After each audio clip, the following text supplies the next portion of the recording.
Hello and welcome to MOAR's 15th annual membership and holiday celebration. We have a ton of fun planned, including a puppet show and an ugly sweater contest, as well as many important speakers and information on coping with COVID-19 during 2020. We'll start out with our executive director, Ms. Marianne Frangulas, and founder of MOAR. Here she is. Frangulas with Massachusetts Organization for Addiction Recovery, MOAR, Executive Director, and I'm introducing the visible, local, valuable staff to you. Good morning, everyone. My name is Trevi Hall, and I'm the Western Mass Regional Coordinator for MOAR. Welcome.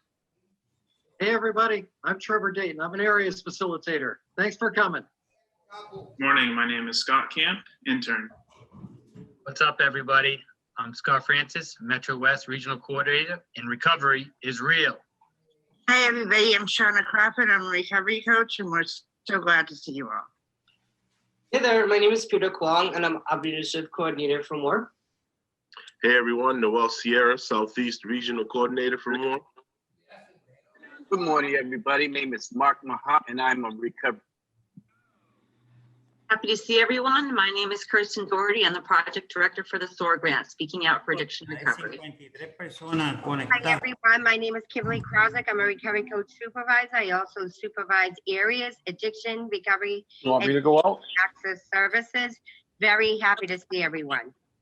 Huh? Good morning, everybody. More. My name is Julie Pike. I am a recovery coach and an areas co-facilitator. Hi, everyone. My name is Julie Bunch. I am Boston Northeast Regional Coordinator, and it's wonderful to see you. Hi, my name's Jared Owen. I do communications for MOAR, and I'm here to communicate that you can do more too. Hi, everybody. My name's Darryl Wright. I'm a recovery coach. Thank you for coming out.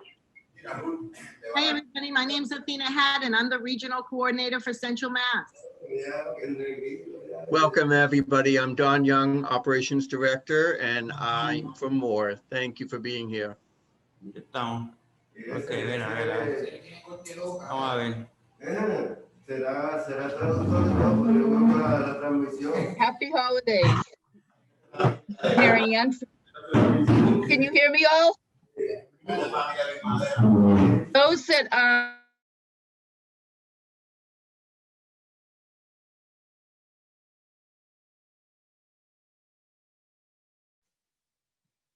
So happy holidays and away we go. So happy to have you all today at our 15th annual holiday celebration. And that means MOAR, Massachusetts Organization for Addiction Recovery holiday celebration.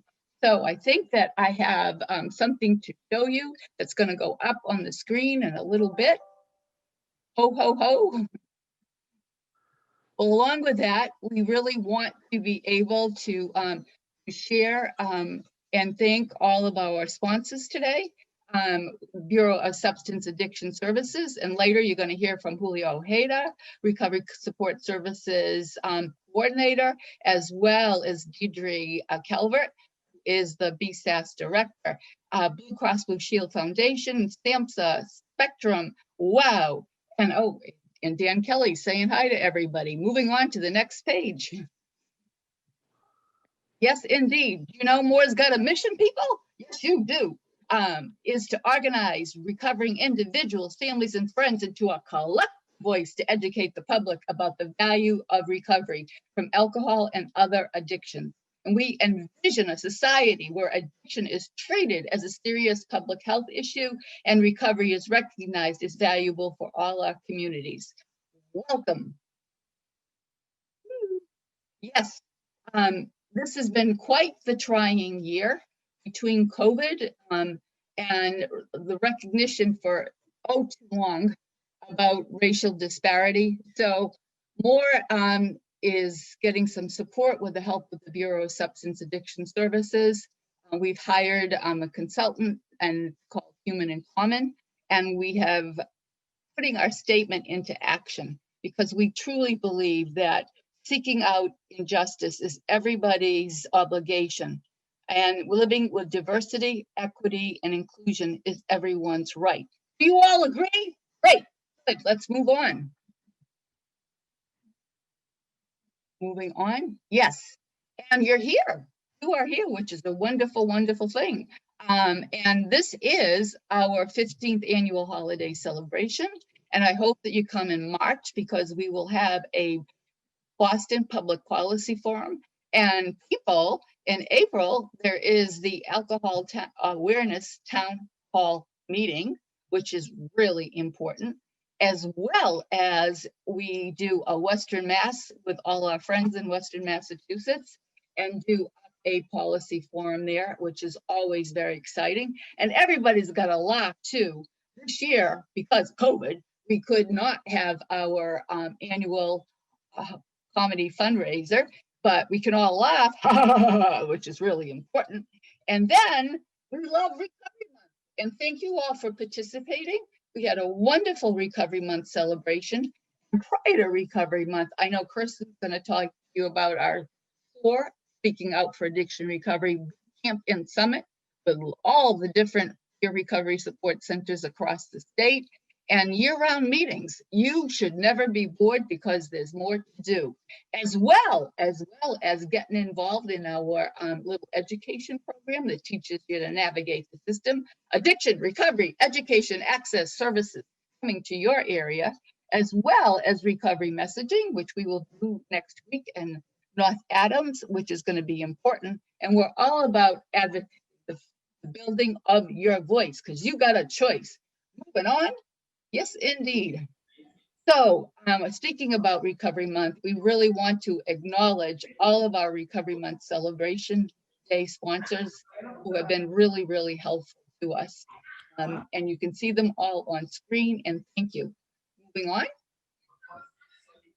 Yes, indeed. You're going to hear about SOAR. I just wanted to give you a big picture, but Kristen Doherty, our director of SOAR, will give you a larger picture with people actually speaking that are involved with SOAR. Can you imagine that?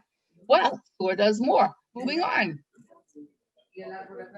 And you've heard about all of our recovery education. Well, there you see it going around and round. Yes, indeed. And we'll go further. Yes. Policy and advocacy. You are going to hear today from some of our wonderful legislators, Representative Marjorie Becker, as well as Senator Julian Sear, who are the mental health, substance use, and recovery co-chairs, Representative O'Day, who's doing up a wonderful licensing of recovery coach bill that all of you helped design. And we've been working really hard on telehealth, the budget, recovery coaching, disparities, homelessness, overdoses, my goodness. And then, as I mentioned, the Western Mass Policy Forum, get this, 1 year, we did it with our friends in Western Mass at Hope Holyoke, yay for Hope Holyoke. Went to the Basketball Hall of Fame, and in 2020, we did it on Zoom. Boy, let's go. Yes, indeed. Well, when we speak about budget, when we refer to the state budget, that's where the funding comes from that our state legislators vote on. We thought this year with COVID that it was going to be a tougher year. Well, guess what? They said, we think you need 5 more recovery centers. Then they said, hey, we do think you need medication assisted treatment, otherwise known as MOUD, medication opioid use disorder recovery, and co-occurring education for all of the staff.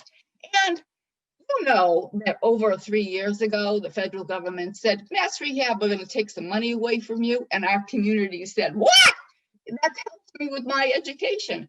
So the state legislators agreed with our Mass Coalition for Addiction Services that indeed that $1 million should go to BSAS, the Bureau of Substance Addiction Services, and then go to Mass Rehab so we can get some great support. Is that good? Wow. Hope for Holyoke is given a big woo. That's really good. And Hope for Holyoke is one of the 26 recovery support centers in our state. And we also are very glad that there will be $3 million more for access to recovery funding, which helps people that are coming out of the prison system, helps people that are, well, helps women that are pregnant and parenting, as well as veterans.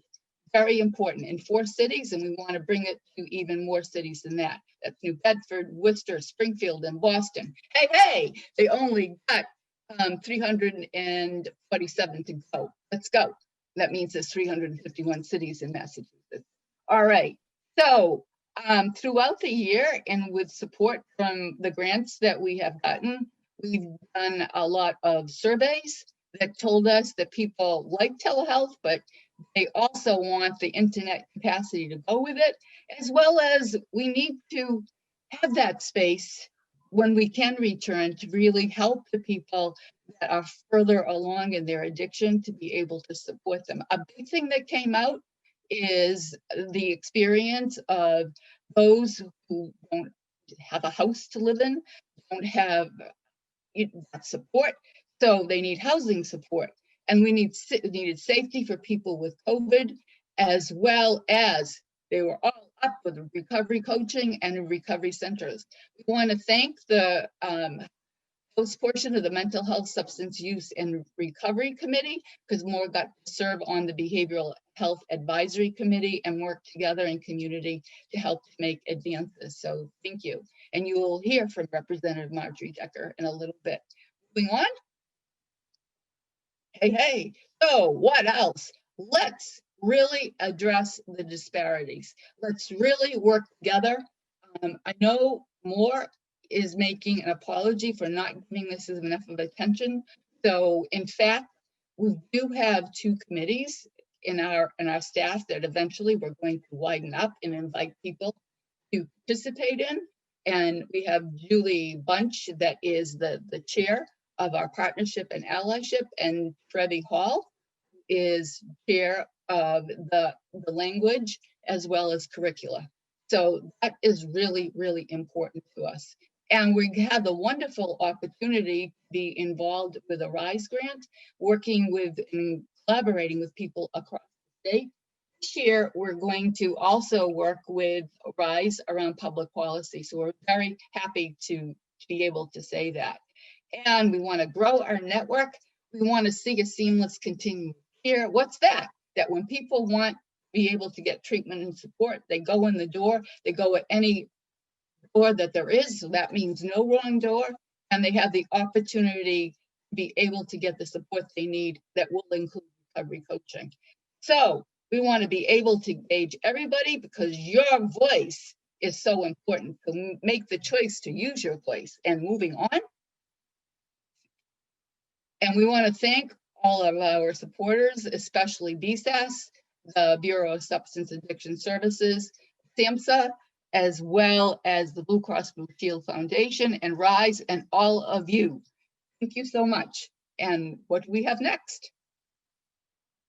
So we have a whole event going forward, and guess what? You all get to participate in the ugly sweater contest. And I think Athena has something to show us. Ooh. I see Julie in the Springfield Recovery Center. Hi, Springfield Recovery Center. Go on. We're looking for that beautiful ugly sweater because we have an ugly sweater contest. I got one, but I'm not part of the sweater people. And what we're going to do is be able to let you demonstrate the power of owning the most ugly sweater in the whole wide world, and we'll give you an award for it. And there will be 2 winners. One will be winner, one will be an individual winner. And we have Leslie, who is going to be the judge, supported by Julie Bunch. Oh, look at those sweaters. My God, they're so ugly. I hope you win. And they come from Holyoke. Really wonderful. Thank you. Very good. Hey, hi, Springfield. Marianne. Yeah, hi, Julie. All right. So, are we going to see that fabulous sweater, or are we moving on?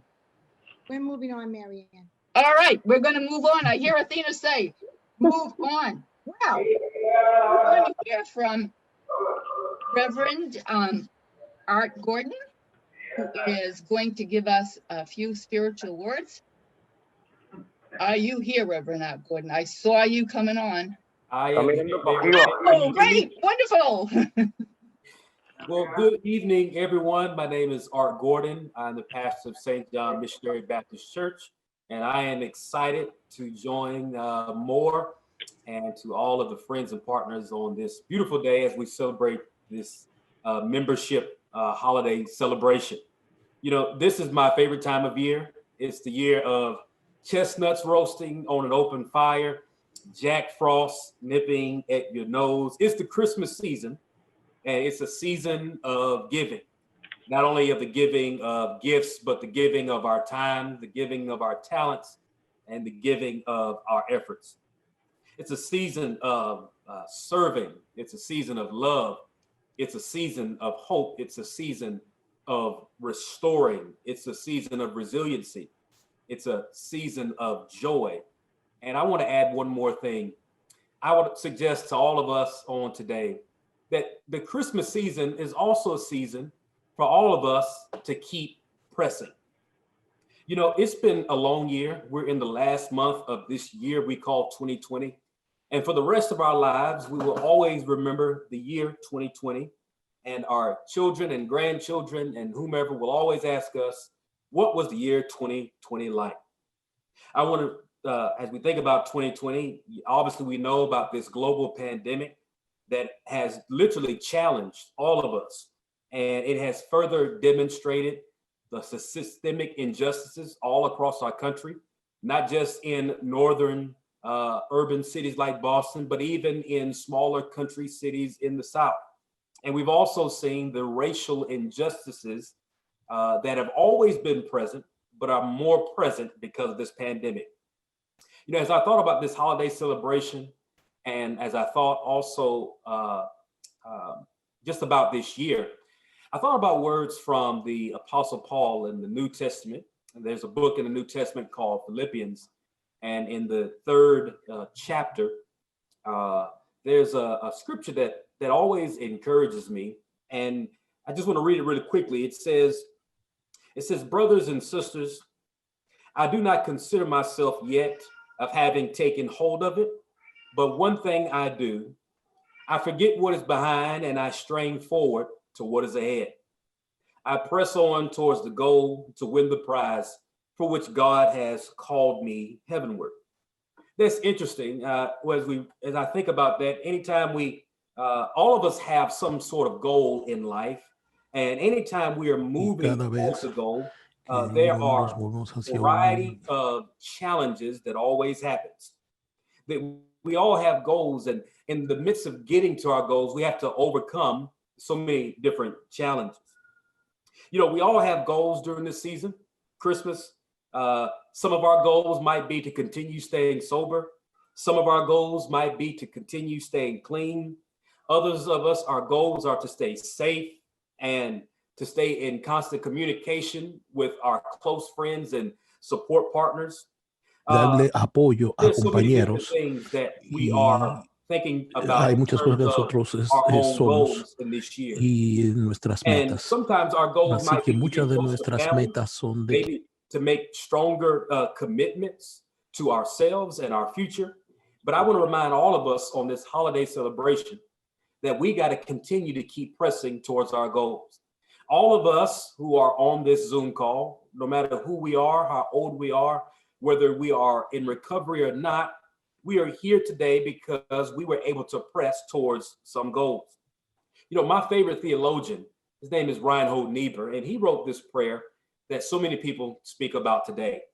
It's a prayer that's called the Serenity Prayer that goes like this: God, grant me the serenity to accept the things I cannot change, the courage to change the things that I can, and the wisdom to know the difference. I often add this last piece, that in this prayer, I'd like to add that I also want, God, that you would give us the strength to keep on pressing towards our goals. Whether our goals in this season are to stay clean and sober, whether our goals are to be stronger and better in our families, to save money, to get back in school, to get a better home. All of us have goals, and we have to keep on pressing, and we have to keep on moving. The way we press is by putting one foot in front of the other day by day. I want to leave this one last story that I was thinking about as I thought about pressing. In high school, you may not believe this, but I was on the track team, and the race that I ran, and I was the best one on my track team in doing, is called the hurdles.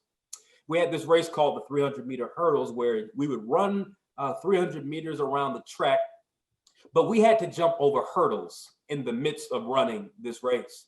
That's interesting because in life and the races that we all have different hurdles that we have to jump over. And so as you're running this race, you're taught the best way to run over the hurdles. But there's something that happens within the last 100 meters, and that is your body is extremely tired. You want to give up. You want to quit. But in the midst of it, you begin to hear the cheers of your friends, your family, and your coaches. And just hearing those cheers from others, it fuels you to go a little faster and to go a little harder as you win the race. In one particular race, I remember I thought I was going to come in first.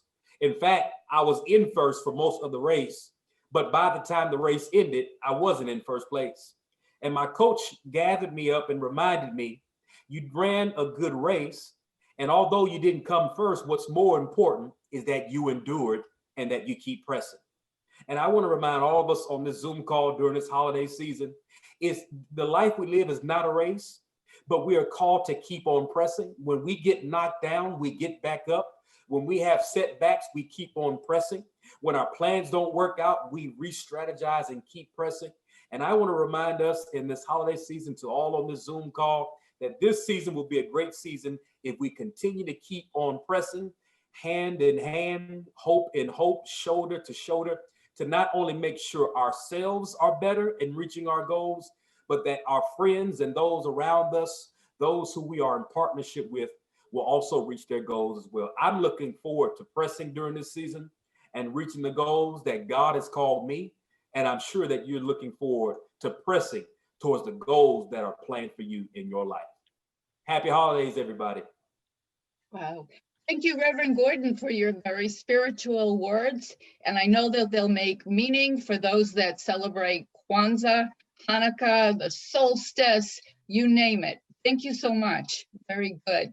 And now, do you know that MOAR has a board and even has a president? And his name is Kevin McCarthy. And Kevin, when he is completed with his wonderful sharing, will introduce Noel Sierra, is our MC for the evening. Hey, Kevin, happy holidays. Happy holidays, Marianne, and welcome everybody to our holiday party. I wish I could be there with you, because the one thing I can say that I'm waiting for at the end of this pandemic is just random hugs. You know what I mean? Spreading that cheer, giving away the gift of kindness and warmth, which is given away on a regular basis by members of MOAR. We share with each other our success in recovery, and we support each other in the things that we need to do in order to live this life, which is a second to none.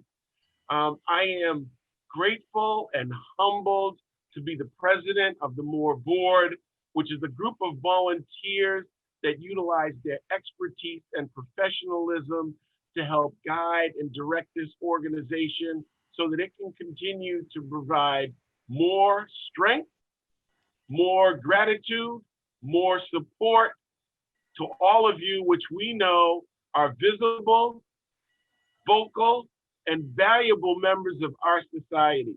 And so without further ado, if they're here, I'd love for them to acknowledge. I know that a few of them have sent their regrets for not being here. I'm just going to give you a list of the wonderful people that are members of our board. We are currently without a VP, but our treasurer is Mr. Joseph Kelleher. Our secretary clerk is Mr. Vincente Sanabria.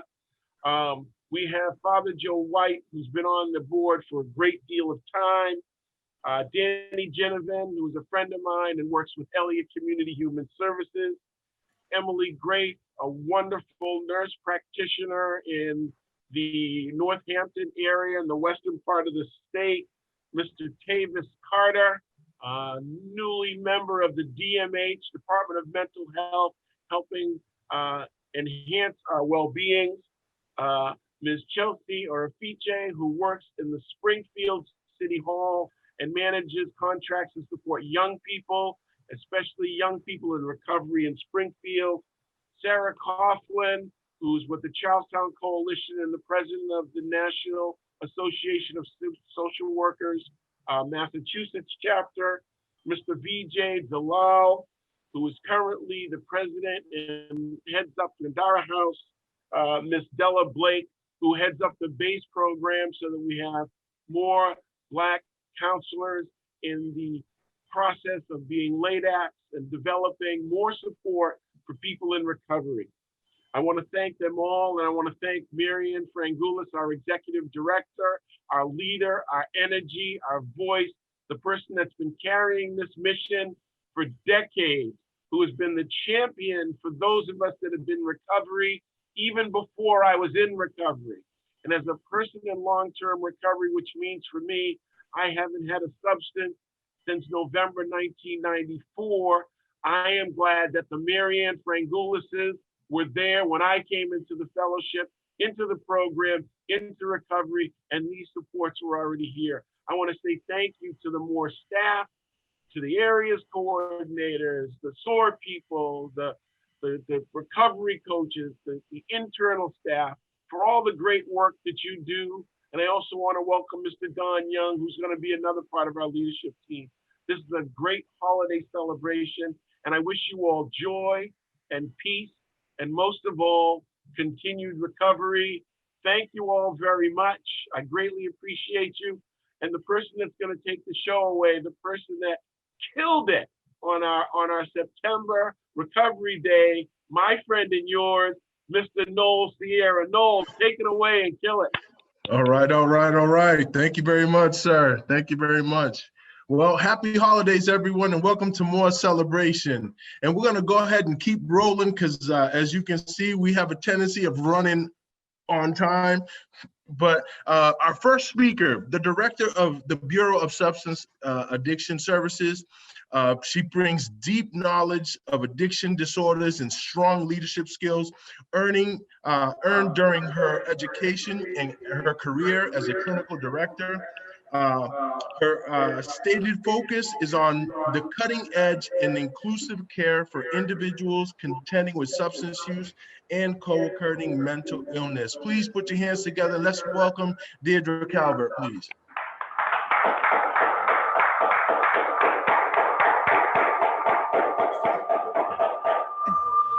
Thank you. Woo! Thank you. Thank you. Hopefully everybody can be on mute so I can not be distracted. I'm very simple that way. Thank you so much for having me. Thank you for inviting me. I wish I had half the energy and enthusiasm that Marianne and her team bring to the table. So thank you for pulling up my slides. Marianne had a very specific ask for me today, so you can go to the next slide, to talk about this last year and what we've accomplished and where we fell a little short and what we're hoping to accomplish in the next year. So next slide, please. So this year, so just so people know, we are aggressively trying to maximize all of our access to STD treatment during COVID-19. So what does that mean? So from March to September, we distributed over 75,000 naloxone kits through OTPs, syringe service programs, community health centers, and hospital emergency departments, and county houses of correction for the mass release of incarcerates at the beginning of the pandemic. We also obtained a blanket exception from SAMHSA, all states did, for the Massachusetts opiate treatment programs, more commonly known as methadone clinics, to increase take-homes. Why is that important? We didn't want people waiting in line. We wanted to increase social distancing. We wanted to ensure that people could be home and being safe. So that increased to 52% of our OTPs are now allowing take-homes for their folks, over the 15.6% in the year prior. We have also allowed the broad waiver of induction on buprenorphine and naltrexone to patients via the phone, as well as telehealth. We have piloted a reimbursement for cell phone and data plans. I believe it was Marianne who just talked about we need to get internet. So it was no good giving out phones for folks or reimbursing for phones if they didn't have data plans, to help patients maintain their ability for telehealth to stay in compliance with their programs. This was through OBOTs. And we worked with programs around prevention of the spread of COVID. We distributed guidance. You've probably gotten way too many emails from me, and some guidance on surveillance, testing, screening, isolation, increased flexibility of bed allocation. We reduced some of our regulations to allow people to continue to access services. And I'm proud to say not one program closed because of COVID in the substance use stream. We were able to keep every program open. Next slide, please. So we also need to address the racial inequity that has happened not only just during COVID-19, but for our communities of color all the time. We need to be addressing these racial inequities. So we've provided, again, the extensive messaging and support to all providers to implement the telehealth. So for folks who were limited by transportation or childcare issues, including recurring calls between our program and congregate care. That's what we call any place with a bed. So a head in a bed was a congregate care bedded program. Our OTPs, again, our methadone programs, and any of our infant and child serving programs to hear and address concerns, because we know it's not apples to apples, and we needed to make sure that we individualized each of our programs and make sure that they were heard. We got another round of funding called State Opiate Response, and that was to increase access to all FDA approved forms of MOUD, which would be methadone, buprenorphine, and Vivitrol or naloxone, to reduce any unmet needs and to reduce any opiate and stimulant use and misuse. We expanded our BASE and LACE, which are Black addiction counselor education and Latinx addiction counselor education, to ensure that we could meet the needs out in the community. We initiated a recovery-based reentry services for Black and Latino men pilot, which is currently posted right now, which we're really excited about. As we know, the only increase that we saw this year was between Black and Latino men in overdose deaths in Massachusetts. And we need to provide more wraparound support for those men who are leaving incarceration, who are at risk of fatal overdose. And another RFR or grant program that we have posted right now is also called a Housing First, which we are trying to secure 30 single room occupancy apartments or beds for people where sobriety is not a requirement. It's housing first, because you know that we need to take care of people's basic needs to help them in their recovery. Next slide, please and thank you. So what is BSAS doing? Because we need to work on our own racial equity capacity, and we looked inward. So we knew that we had to start from within, and we focused on measuring our baseline and understanding of our approach, surveying staff, where are we at? We're all at different levels. We had a voluntary participation in a 2-day racial equity training for all of our staff, not only just at BSAS, but the Department of Public Health. We formed a Bureau racial equity team called the Brett team, as well as racial equity affinity groups, including White People Challenging Racism, Breathe, which is the BSAS racial equity affinity, Transformation, Healing and Empowerment, and a People of Color affinity group. And we also coordinated with other DPH-wide initiatives and learning opportunities. Next slide, please. So what are we going to continue to do during the COVID-19 process? Well, we need to keep looking at the risk of overdose. So those 75,000 kits, which is actually 90,000 naloxone kits through the year, 75,000 between March and September, they don't do us any good if people are using in isolation. We are worried about the changes in drug supply for folks who are using because they can't get to their regular drug dealer because of COVID-19. We are worried about the underutilization of treatment for fear of infection through COVID-19 and the economic and mental health toll of this pandemic. Those are things that we're really concerned about. We are worried about the risk of program closures and reduced bed capacity in substance use treatment programs due to financial strain of requiring programs to lower their census to make room for social distancing, the increased cost of operations through PPE and cleaning. These are things that we worry about. These are going to be financial hits for our program. So we're really worried about that. And we're worried about access to treatment and the inequities in access to treatment due to the closures, reduced bed capacity, transportation. If we lose these federal flexibilities for our OTPs and for the induction of buprenorphine via telehealth, we're really worried that those things will go away and that will increase issues for our patients. So next slide, please. So we are also continuing with our COVID technical assistance. We've reinstated because of the second surge, which we are seeing, FYI, in our programs, we are seeing a doubling and tripling of people being infected in just our substance use programs, which we weren't seeing in July and August and September. So we're re-implementing our bi-monthly phone calls for our providers. We're looking at COVID positive care and access to treatment, making sure that we have detoxes and CSS and other programs that can take people who are COVID positive. We're utilizing our isolation and recovery hotels. We're ensuring that people who go to isolation and recovery hotels can access their methadone, access their buprenorphine, that they're staffed with naloxone and not with Narcan. We're looking at more increased special funding for more phones, not just at the OBOTs like I described previously, but also to the OTPs to pay for lock boxes for folks so they can get their take-home medications. And we're looking to collaborate and coordinate and streamline all of our services between our stakeholders. So that's a lot.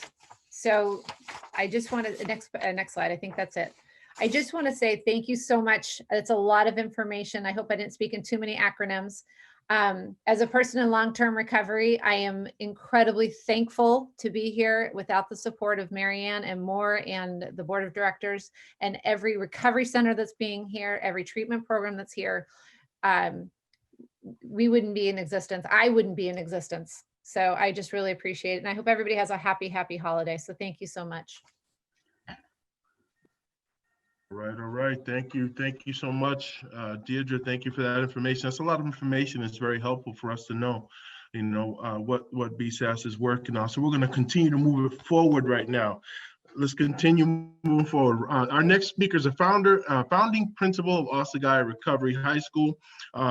He is an educator of youth and also youth development leader, focused on providing development for the best possible service for at-risk youth, as well as serving as a strong advocate and a voice for policy and system changes. And to my knowledge, I was told he was also joined with a student this evening. Let's welcome Roger Ozer and his student Auden, who will be joining him.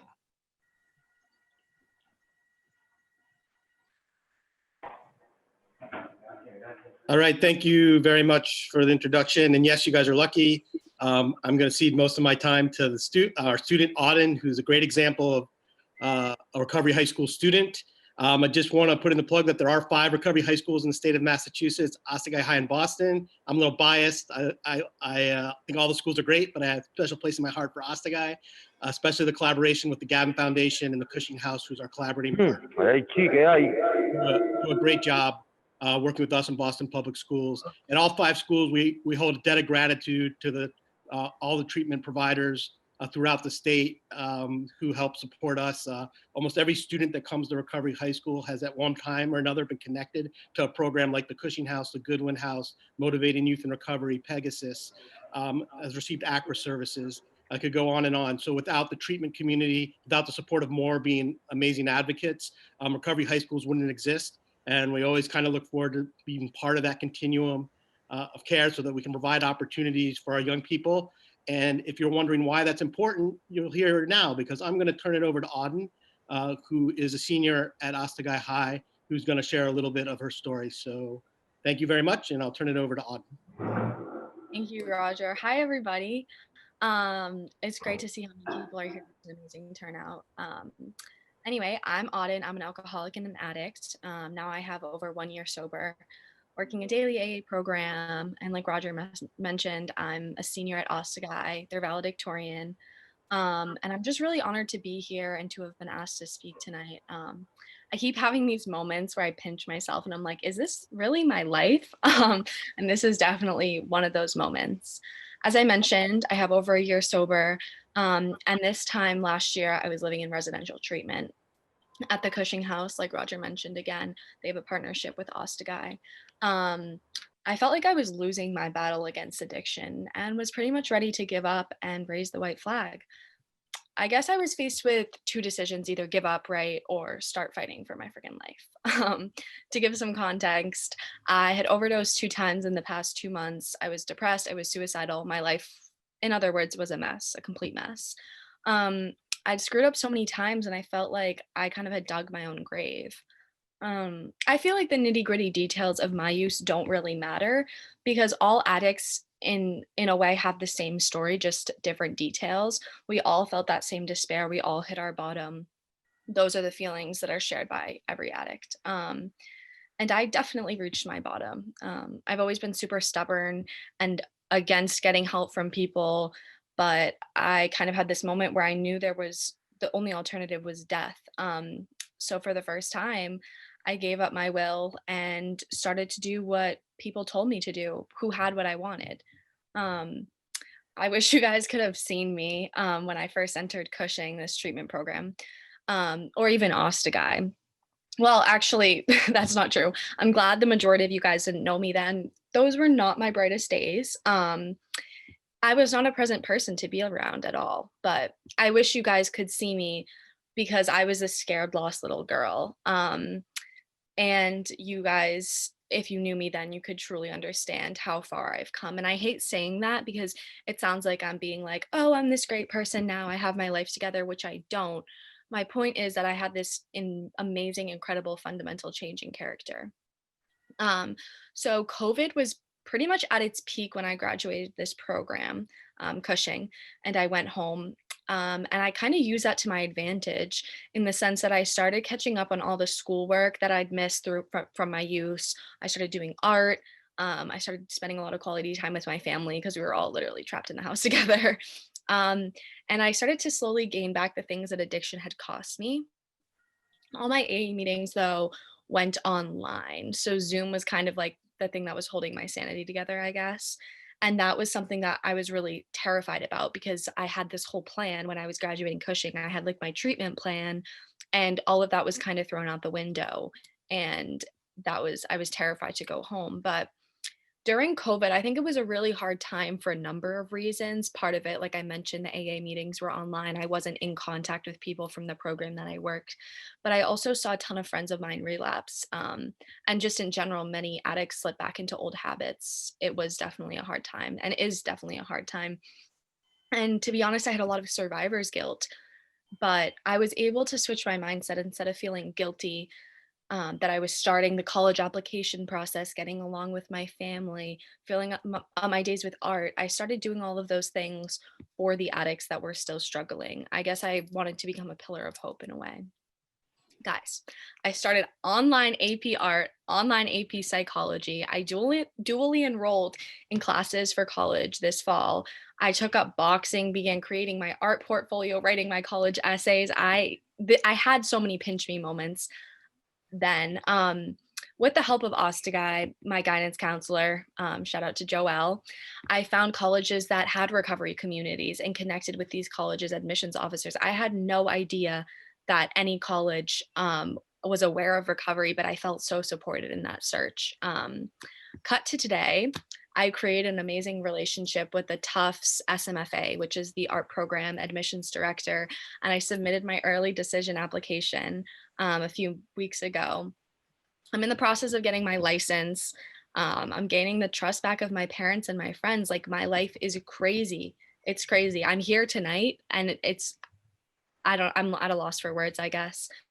I know that in recovery, though, there are highs and lows. So I'm grateful for all the things that I have in my life today. But the beautiful thing is, I guess, that even if I didn't have any of these things in my life, I know I would be perfectly content because sobriety brought me so much internal growth, self-love, and peace that the rest of it is just the cherry on top. So I'm really grateful to see all of you guys here tonight. And thanks again to Roger for asking me to speak. I hope you all have a good night, and I'm sending all of you love. That's awesome. That's such great information. It's a great story. We're over here, Arden, and we're cheering you on. If we had pom-poms, you'd probably see us all going, yeah, you know what I mean? So that's awesome. Congratulations. Keep on keeping on. And as that being said, our next speaker is a SAMHSA regional administrator. He's the overseer of Region 1, which is all of New England. He led the team that produced Facing Addiction in America. He was also the Surgeon General report on alcohol and drug and health. He was the first report from U.S. Surgeon General dedicated to public health crisis. He is the former National Field Director of Faces and Voices of Recovery and appeared in the documentary film, The Anonymous People. Let's put our hands together and let's welcome Tom Codier. Thank you so much, Noel. It's really great to be with everyone today. And I was dreading having to follow Auden as I listened to her talk about her story. And Auden, you're incredible. Roger, thanks so much for bringing Auden to us tonight. And thank you, Marianne, and the MOAR team, Kevin McCarthy, the board, and everybody at BSAS, my good friend Dee, for her support of this event. Last year, when I attended this event, of course, it was in person at the Mechanics Hall, and a beautiful fresh snow had fallen that day. And I was the new regional administrator for SAMHSA in the region. And I can't really imagine how things have changed in the last year. No one had even heard of COVID. And as the pastor pointed out, we've been challenged in so many ways.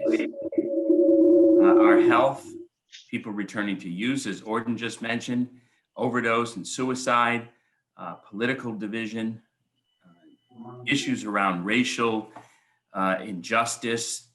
I'm a big believer in resilience, but being in recovery and being resilient doesn't spare us from experiencing pain.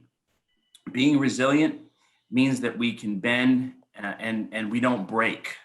That's really what it means. And I think, as we're coming upon the holidays here, happy holidays, everybody. And I love that MOAR does this celebration because the holidays can be a really difficult time for people in recovery. I know for me, they bring up a lot of feelings.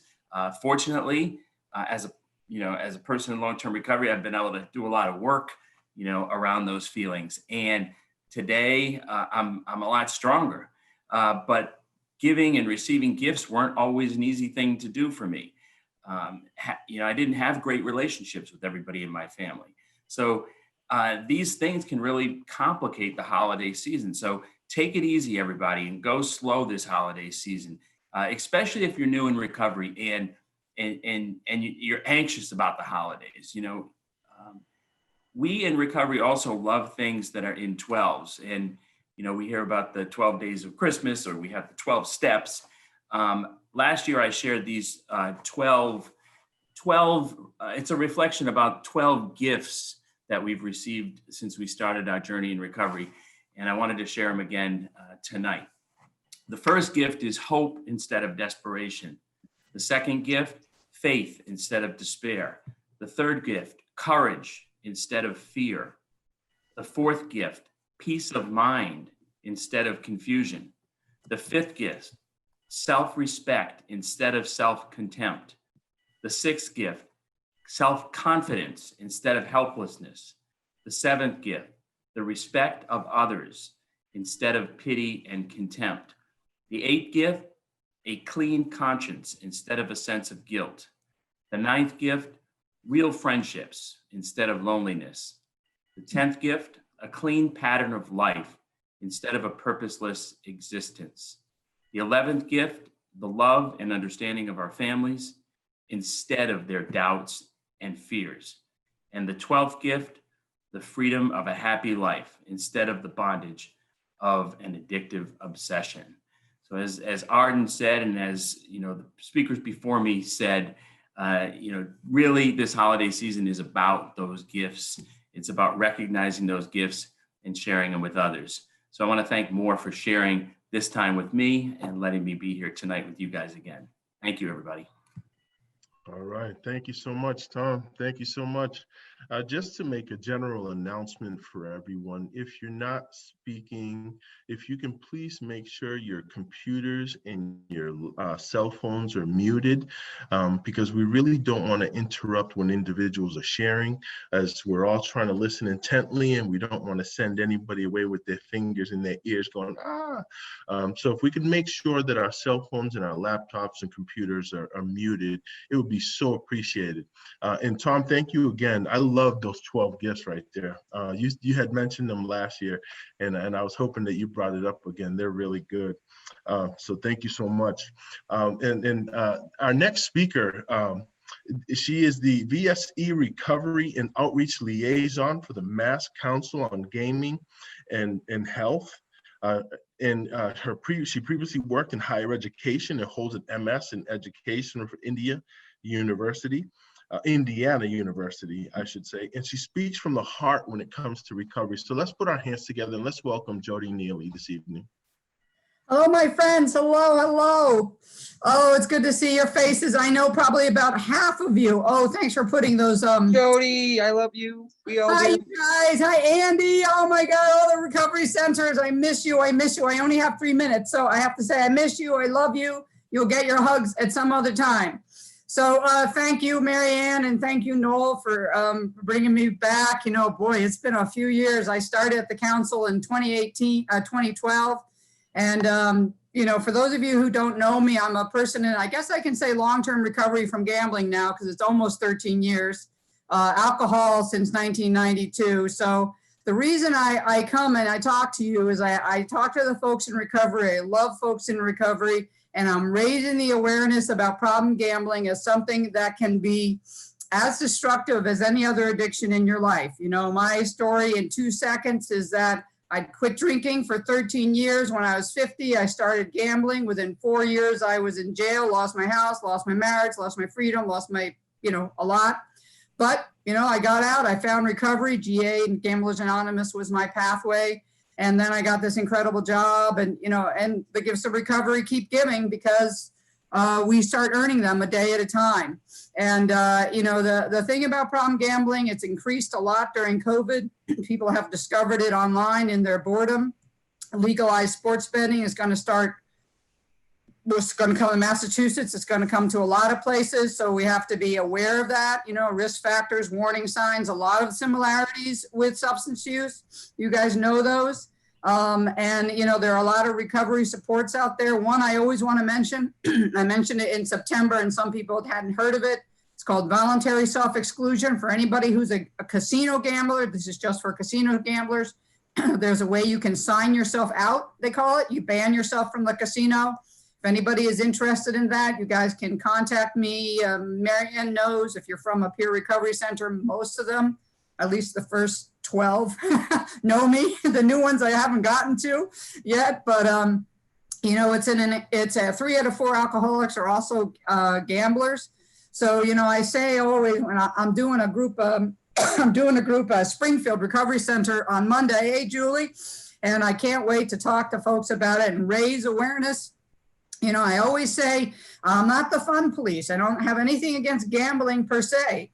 But if it's making you feel in your head the way you felt when you were using something else, if it's reminding you of that high, be mindful. Call me, call Marianne. She knows how to reach me because it can take you down in a devastating way. Highest suicide rate of any other addiction. Very hard to stop.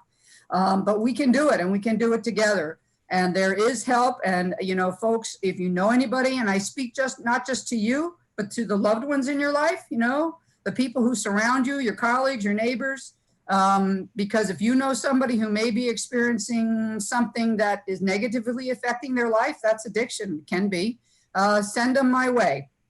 And I'll put my number up in the chat when I'm finished talking. And, you know, I really, I think I just really miss you guys.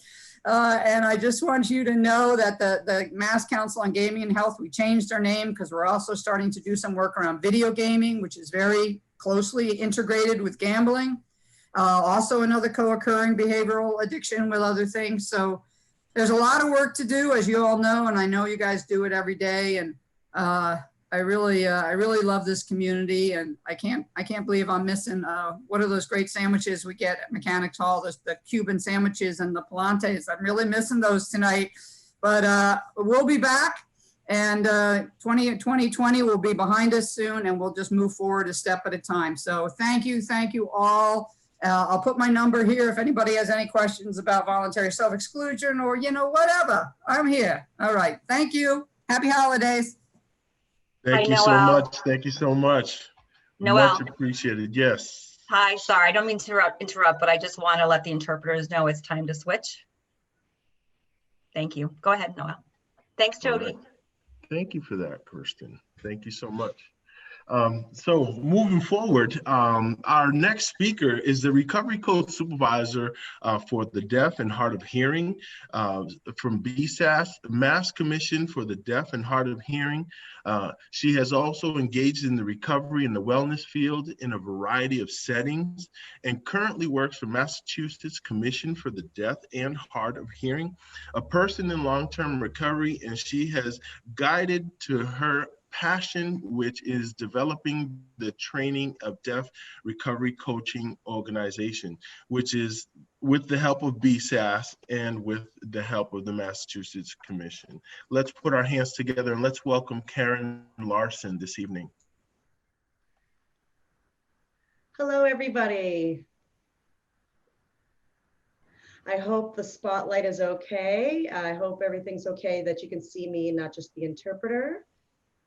Does everybody see me clearly? Am I spotlit so all the deaf folks can see me? I'm seeing some yeses from some deaf people. So thank you so much for inviting me here, and happy holidays and whatever you celebrate. I can't really see everybody on Zoom, but I'm here to talk about deaf recovery coaches right now. That is key and integral to us. I'm so proud of what we've done over the last year with our team of recovery coaches. We've exceeded our goals and exceeded our expectations. I know that COVID has obviously really caused a lot of chaos for all of us and everyone in recovery, but we've been trying to think of how we can also provide access to programs for people remotely, and so people can still access their treatment. It's also become a barrier that with people wearing masks, those of us who read lips or are used to reading lips have really been thrown off. Our communication has really decreased because of that. So it's become a lot harder for us and people that are deaf and hard of hearing because we've got no visual context when people's mouths are covered. That's just another barrier to communication. So again, thank you very much for providing this access on Zoom. This way we don't need to wear masks. And so we have a lot of things coming up in our recovery community now. And we've got a lot of deaf recovery coaches that are out in the field now, and they're working to save people's lives. And I'm very thankful for that. And I'm thankful for the support of BSAS and Marianne and everybody from MOAR and all the friends that we've made through all these organizations and meetings like this.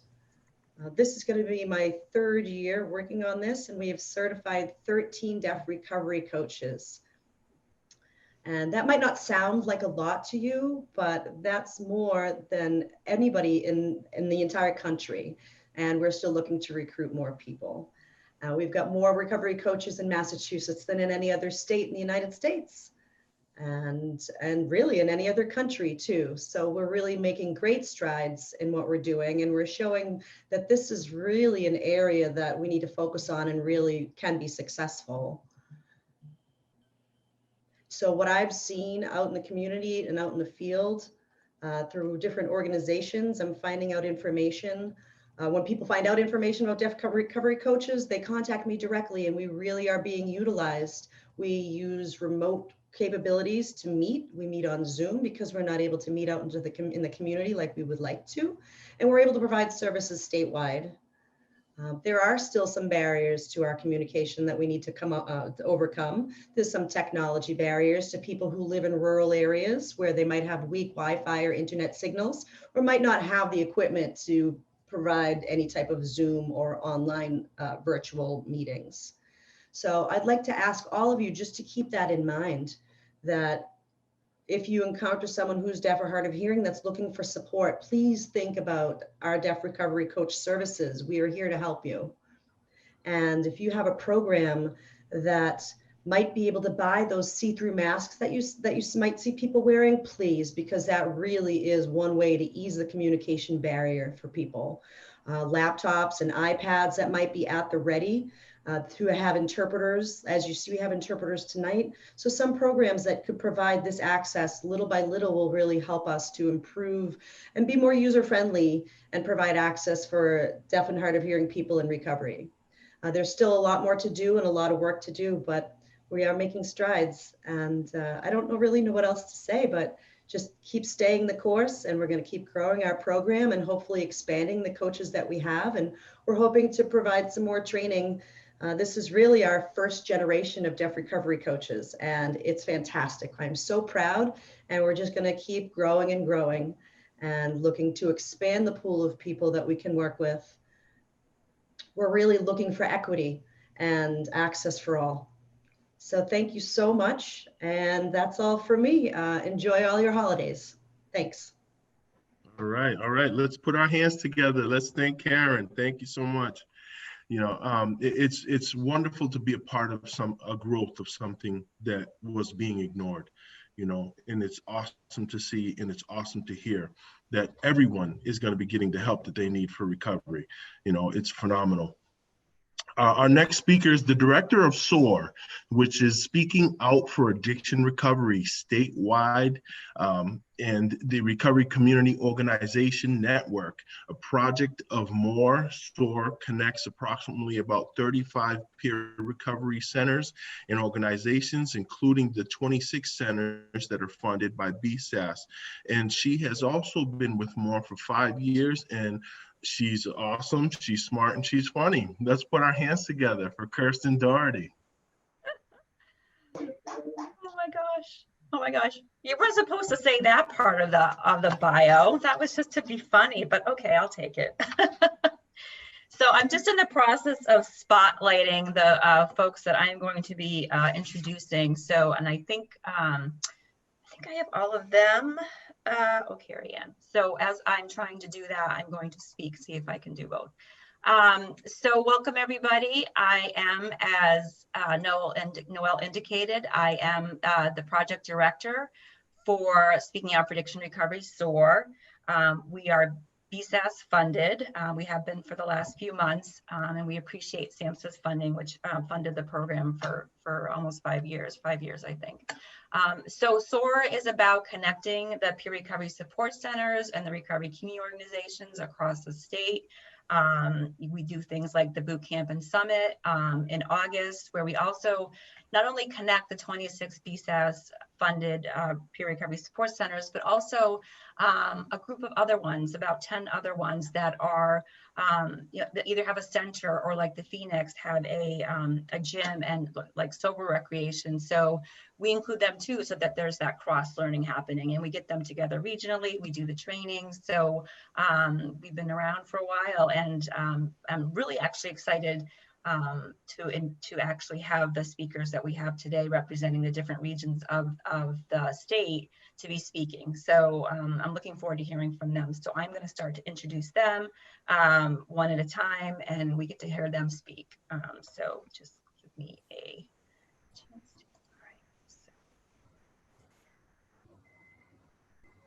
So I've just unmuted Alexa, and I'm going to introduce her briefly. I actually haven't met you in person, but Alexa is the program director for Alyssa's Place. Alyssa's Place has actually been around for a while and was just recently, within the last year, funded by the state. They're up in Gardner, and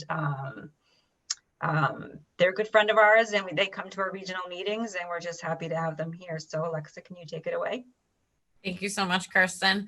Again, I am Alexa Paravlotis. I'm the director at Alyssa's Place in Gardner. I'm just really grateful to be able to speak tonight. I've been thinking about how to say what I want to say in 2 minutes. So I'm just going to give you a couple key points of how we've been supporting our members through COVID. Mainly, we've just kind of adopted this philosophy as staff and in the center in general that everything's figure outable, everything. I mean, regardless of what it is, what the challenge of the day is, we'll figure it out. It might not be plan A or B or even C, but we'll figure out a way to get through it. And that's really been transformative for our members because they know they can come in with their problems, and we'll do our best to fight to help get them the resources they need to fix them. As people in recovery, we're very resilient. We have grit, and we keep showing up, and we fight. So we've been able to serve our community, and when we identify a need, we really work our best to fill it.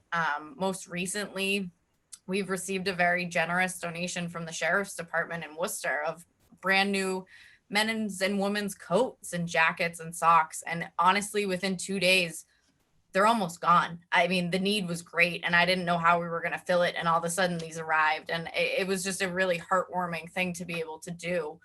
Over Thanksgiving, we were able to get out over 50 hot meals to our members, people in the community, our first responders, and to just kind of form those relationships. It was really great to see. Overall, we try to keep it light. We try to keep it happy in the center, and that's really why people keep coming back, because whatever's going on in their lives, they know they can come in and for, that hour or two, have a meeting, have that human connection. We have been accessible through Zoom, but people, they like that connection, regardless of the masks and the social distancing. Just being able to be in the same room as like-minded humans is a huge thing. So I'm very grateful. I'm coming up on a year in this position. I never would have expected the challenges that COVID has presented, but I feel like it's really prepared us as a team to be able to take on anything. I mean, if we can get through this year and get through it sober and keep everybody healthy and happy, then I mean, there's pretty much nothing that we can't do. So I'm grateful to be able to speak tonight, and I know we have some other speakers, so I will share the time. Thank you guys. Thanks so much, Alexa. It was so nice to hear that update. We love it when centers get funding and they're able to take that funding and do great things with it. So thanks, Alexa. Next up is Ephraim. Kirsten, can I just interrupt? Sure. I think the interpreters somehow got muted, so can we unmute them? I think that's what I'm hearing, and I'm having a hard time doing it on my end. Hey, Ephraim. Yay, what's up, guys? The interpreter, I don't need to be unmuted. I can be on mute. I don't have to speak right now. Yeah, she's upset. She was just speaking when Karen was speaking. Okay, thank you. All right, so I'm sorry, Ephraim Baez is the program director at the Stairway to Heaven. Oh my gosh, Stairway to Recovery. There I go. I'm trying to juggle too much. If we had a dime for every time we heard that, we'd be rich. I know. Well, I did that a lot in the early year, like the early time of me being involved, and I have no excuse now, but I'm trying to juggle a lot of things. So, but I'm really happy to introduce him. He's been the program director of Stairway to Recovery since it opened, and I consider him a friend. He's been a great person to go to and be a sounding board, and I'm really happy to have him here and speak to you all. So, Ephraim, take it away. Thank you, Kirsten, and good night, everybody. Thank you for having me over here. Marianne, how are you? Oh, Noel, gracias. It's a pleasure, and this is the first time I'll be talking to MOAR in a big thing like this. So I am worse than Alexa, thinking about what I'm gonna say, but you know what? This afternoon I say to myself, I'm just gonna speak whatever comes up, longer is good, it's gonna be fine. So I was, we opened the door back at Stairway to Recovery. I am the program director since 2008. And we opened the center in the second floor. And I hear Julia all the time and say to us, you need to get a storefront because that's what the RFR is. You need to get a storefront and right in the heart. And fighting with Jeannie over 11 and some years, they give me the green light on December 2019. They say to me, start looking for a new place. And I'm going to talk about the new place because that's what Kirsten told me to speak about the new place. So finally, we got a place right on 90 Main Street, right in the heart of Brockton, next to the court, Superior Court, Brockton District Court. across the street from Brockton Neighborhood Health Center. The shelter is about a block and a half. The Enterprise newspaper is right there. We got a pharmacy next door to me. Behind, I got the police department. I got the city hall on my left. So what else I can ask? And the members, when they get off of at the door, that the bus stop is right there. So it was worth a while to wait those 11 and a half years. So now we are in a beautiful place. We closed the door in March 23rd, and we're supposed to move in March 31st. But due to this COVID, all the closing, we end up moving in April. We got to the new place in May. And thanks to well, I will say with this terrible pandemic, I don't have to say thank you, but it gave me enough time to put some people together and remodeling the place, because it used to be a church. So they got the stage, the wallpaper and all that. But the thing is that we got I only had 2 minutes. The things that I want to share with you guys is that we have more than over 3,500 square feet now with the beautiful place. We got a full kitchen, we got a stove, we got some beautiful bathroom where the people come with dignity and sit down and enjoying very beautiful center, almost brand new. There we opened back in September 17, and we are trying to get to the normal routine as before, but it's impossible because, you know, the COVID is rising again, especially in Brockton. They has been making #1 beside Chelsea and East Boston in the state of Massachusetts. But we follow the guidelines. We 10 to 11 people every single day. So we try to make the people get the very use of the center, take the best advantage, and having all the services and support that they need in the community. So I'm very proud to be behind that project for so many years. And I asking myself, when I'm gonna leave the center and give you a chance to somebody else become a director that do a better job. But you know, I love it. No, you can't. Every day is something different, and I learn so much every day. And here I am, still working, you know, and that's the beauty of recovery support. That is very different. You don't know, you don't expect what is coming to the door, and they are teaching you how to be humble and how to enjoy and be ready to every day for what God has given to us. You know, I am a person in long-term recovery, and I'm telling you, I'm going over 20 years, and I was very deep in the woods. So I am very grateful to have this job today. And gracias, I'm going to say gracias por dejarme hablar con ustedes. Quiero que tengan una feliz Navidad y que el año nuevo le traiga mucha felicidad, y esperemos que podemos combatir esta epidemia mejor que lo hicimos en el 2020, ¿ok? So, gracias. Gracias. Thank you. You got some nice messages here. Gorgeous new center, absolutely gorgeous. Just saw it. Proud to work beside you, Efrain. You are amazing, my friend. So a lot of hellos. So thank you so much, Efrain. You're welcome. Yeah. So next up is Fotios Boris. I hope I said that right, Fotios, with the Framingham Peer Recovery Center. And that's newly opened, I think, during COVID. And so it's been an interesting time for them, and they're funded by the Bureau of Substance Addiction Services as well. So Fotios has something to tell you with regard to mental health and anxiety and what they're doing out of their center. So Fotios, welcome. Thank you, Kristen, and thank you, everybody. I was pretty excited when Scotty sort of mentioned this, and then you presented mental health and anxiety, which that's something that I love talking about. But I'm gonna joke a little bit about, like, keep it light, right? During this sort of celebration. And it's such a serious topic, but the idea that we can actually have fun while we're in recovery, like, I promote that because I think recovery is awesome and amazing. So I try and bring that energy to every single person that I talk to about recovery. So I hope that doesn't change here tonight with everyone. We have recently opened during the summer, but fortunately, our host agency, the South Middlesex Opportunity Council, had a lot of opportunities for us to engage with individuals out there in the community. I was fortunate enough to start with some recovery coaching because I was a recovery coach and we needed some remote care for everyone. And this is the beginning of the story that I want to tell about mental health and anxiety, because I'm recognizing as I'm helping people and as I'm running some of these larger remote groups, we all have a lot of similarities. Like there are a lot of characteristics that we all share. And so one day we thought we would play sort of a word association. Let's describe anxiety. And man, I've never seen a group so engaged because everybody understands anxiety. So I would ask, like, what's it feel like? What's it literally feel like for you?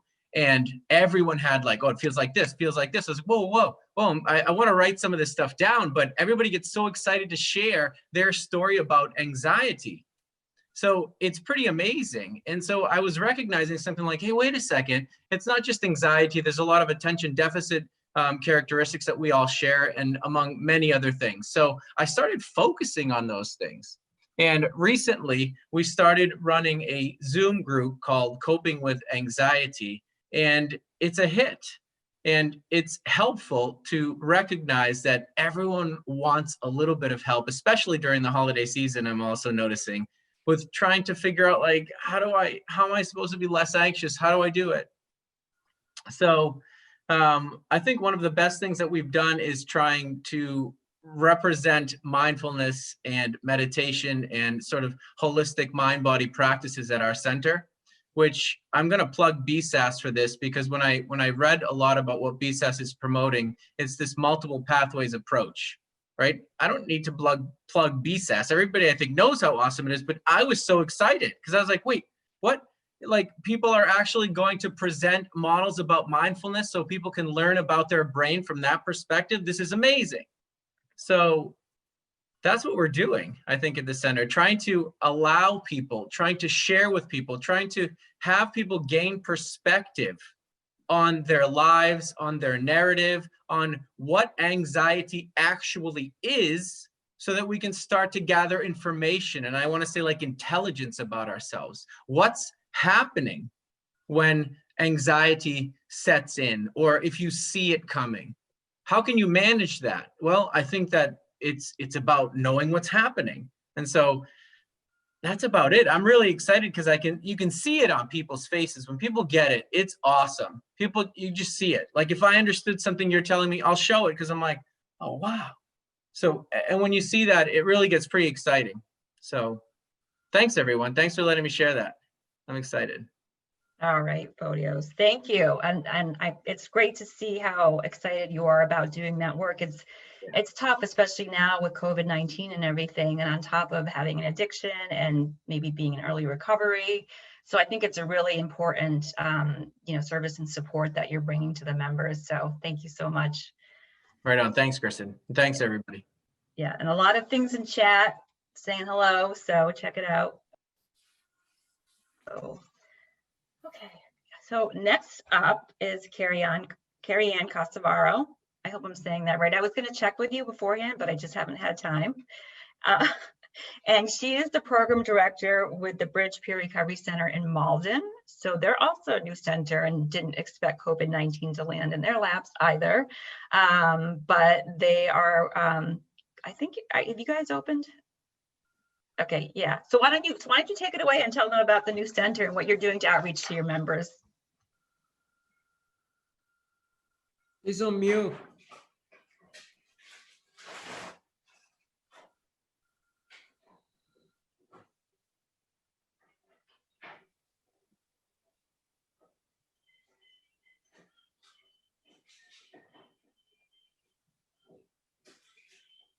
Good deal.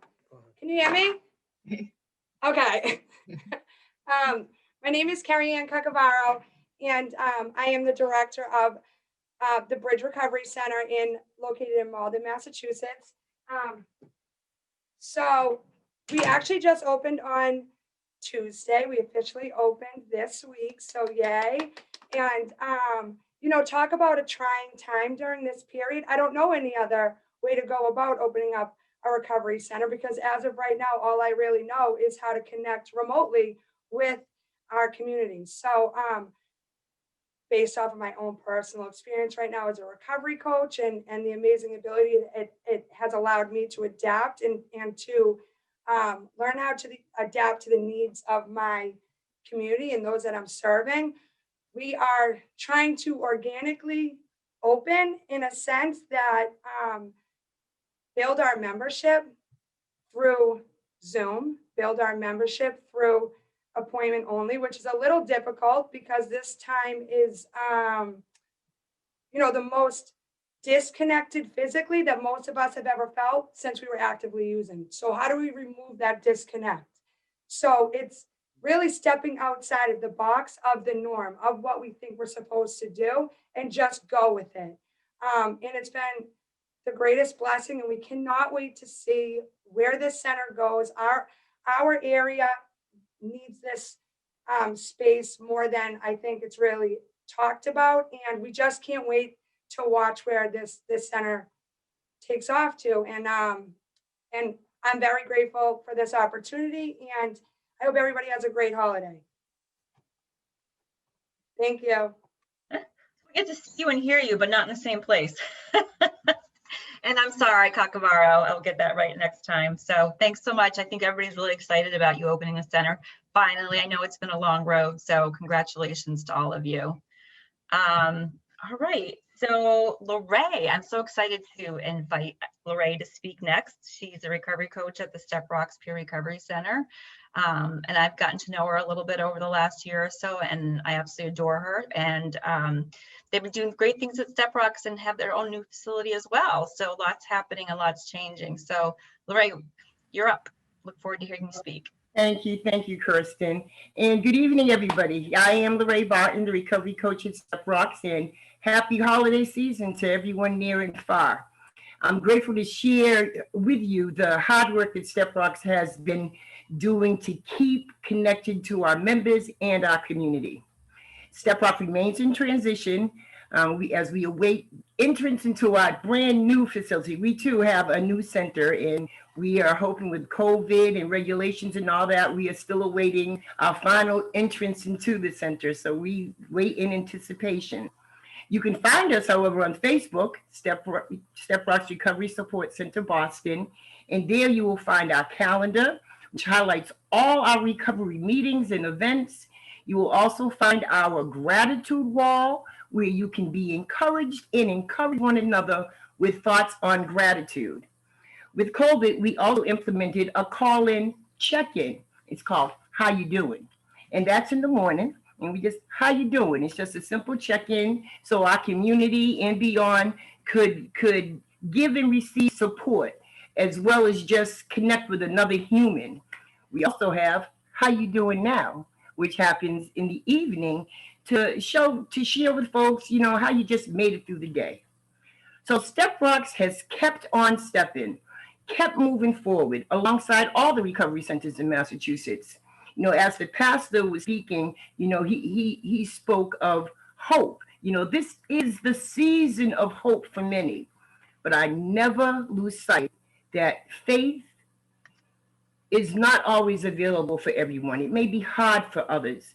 We have been and remain the face, the voice of hope.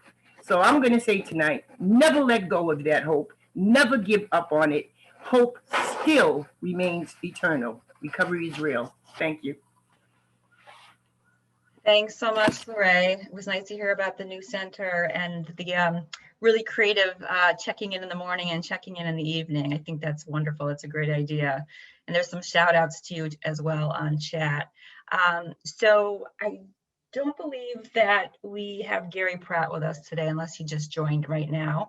And that's too bad, because he's the program manager for Rural Recovery Resources out in Great Barrington, which is really, there's not a ton of resources out there, and they just received a HRSA grant to build a recovery center out there. So it's amazing and awesome. And hopefully we'll hear more about him and what he's doing in the future, because I think it would be great for him to be able to talk about what they're doing out there.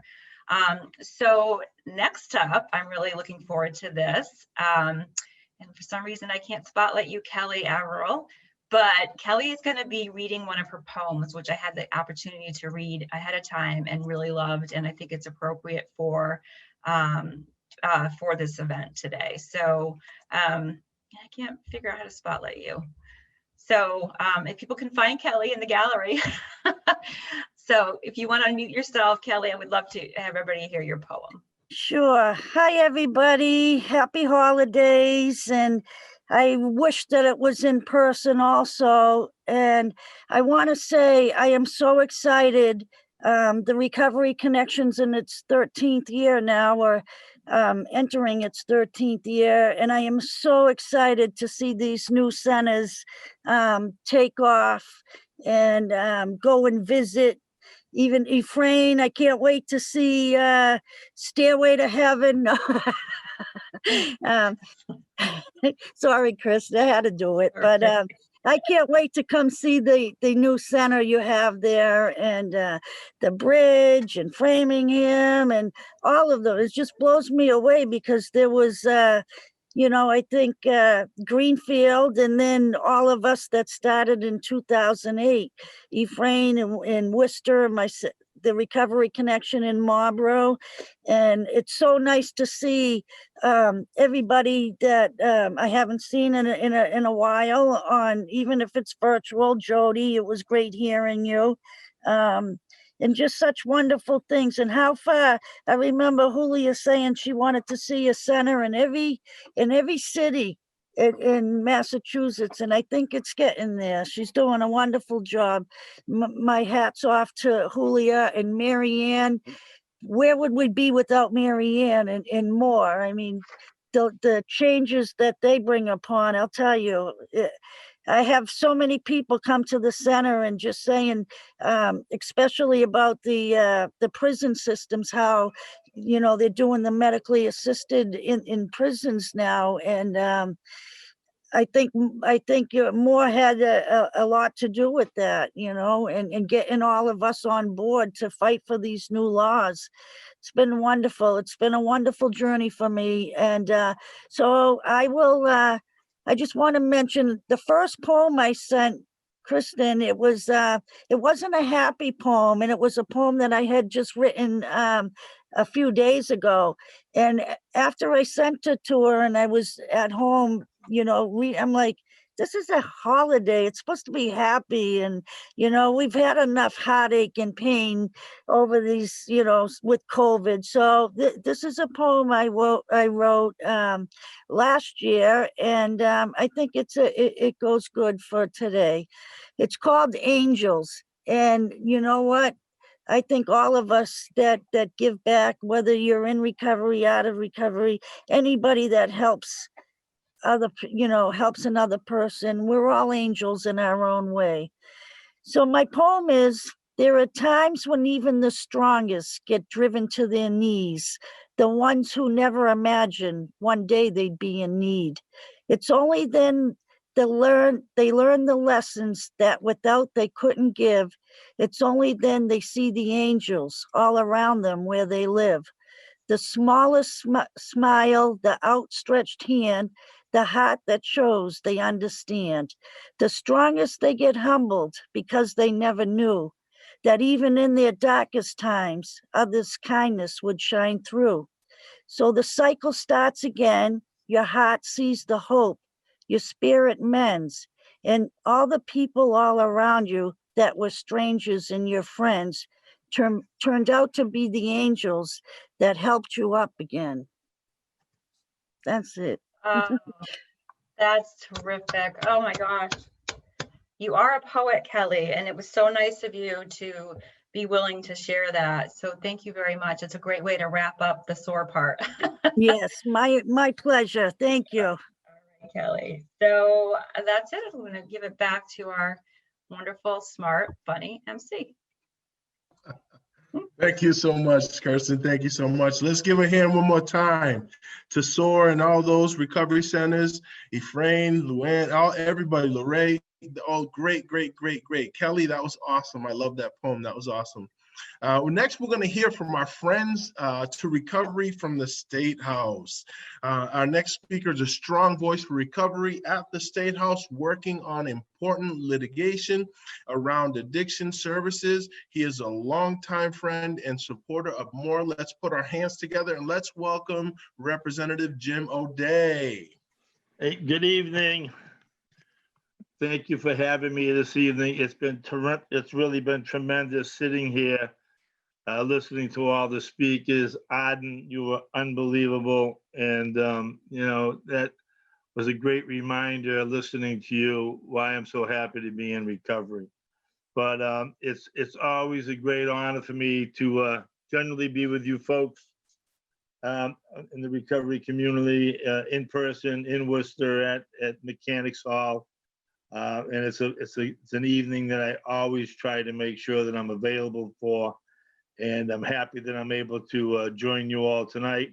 I will tell you that Thursday is the night that I generally would go to a meeting here in Worcester. We do have a few that we're actually meeting in person, and they've been great salvations to us folks who need to get to meetings. And I've done some Zoom meetings. They don't quite seem to have the same effect. I mean, they're great, but it's not the same, right? Just like this meeting tonight just isn't the same as if we were all at Mechanics Hall. But, I guess I want to talk just, I've heard some really good discussion tonight from the folks that are doing some recovery coach work. And if I can, my dear friend Mary Ann is here with us tonight, and keeping me with my nose to the grindstone and trying to maybe see if we can't get the bill that we filed this session on recovery coaches to see if there's any way we can get it across the goal line here before the end of the session. And, time is of the essence, and time is running short, unfortunately. But be that as it may, I have a great partner on this bill with Vice Chair Malia, who I think is also going to be around this evening to maybe share a few thoughts on the recovery bill. We both know the great importance of having recovery coaches, and we've made a few tweaks to the original language of the bill. I think they're all changes that everyone in the recovery community would be supportive of, making sure we have the right people on the board, on the panel, who would be reviewing the work that we all do, or that you all do as recovery coaches. And really, let's be clear, there's two pieces to this, right?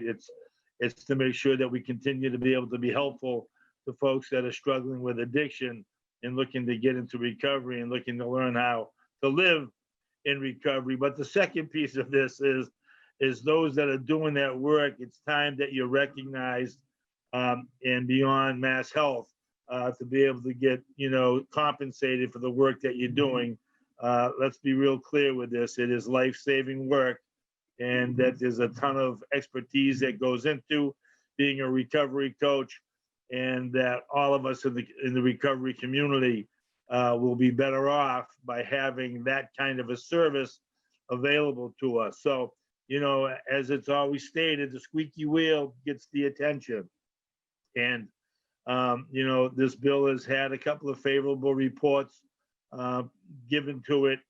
And, we will do the best that we can to try to get it accomplished here between now and January 5th. So just for a little bit of inside baseball stuff, we are still in session.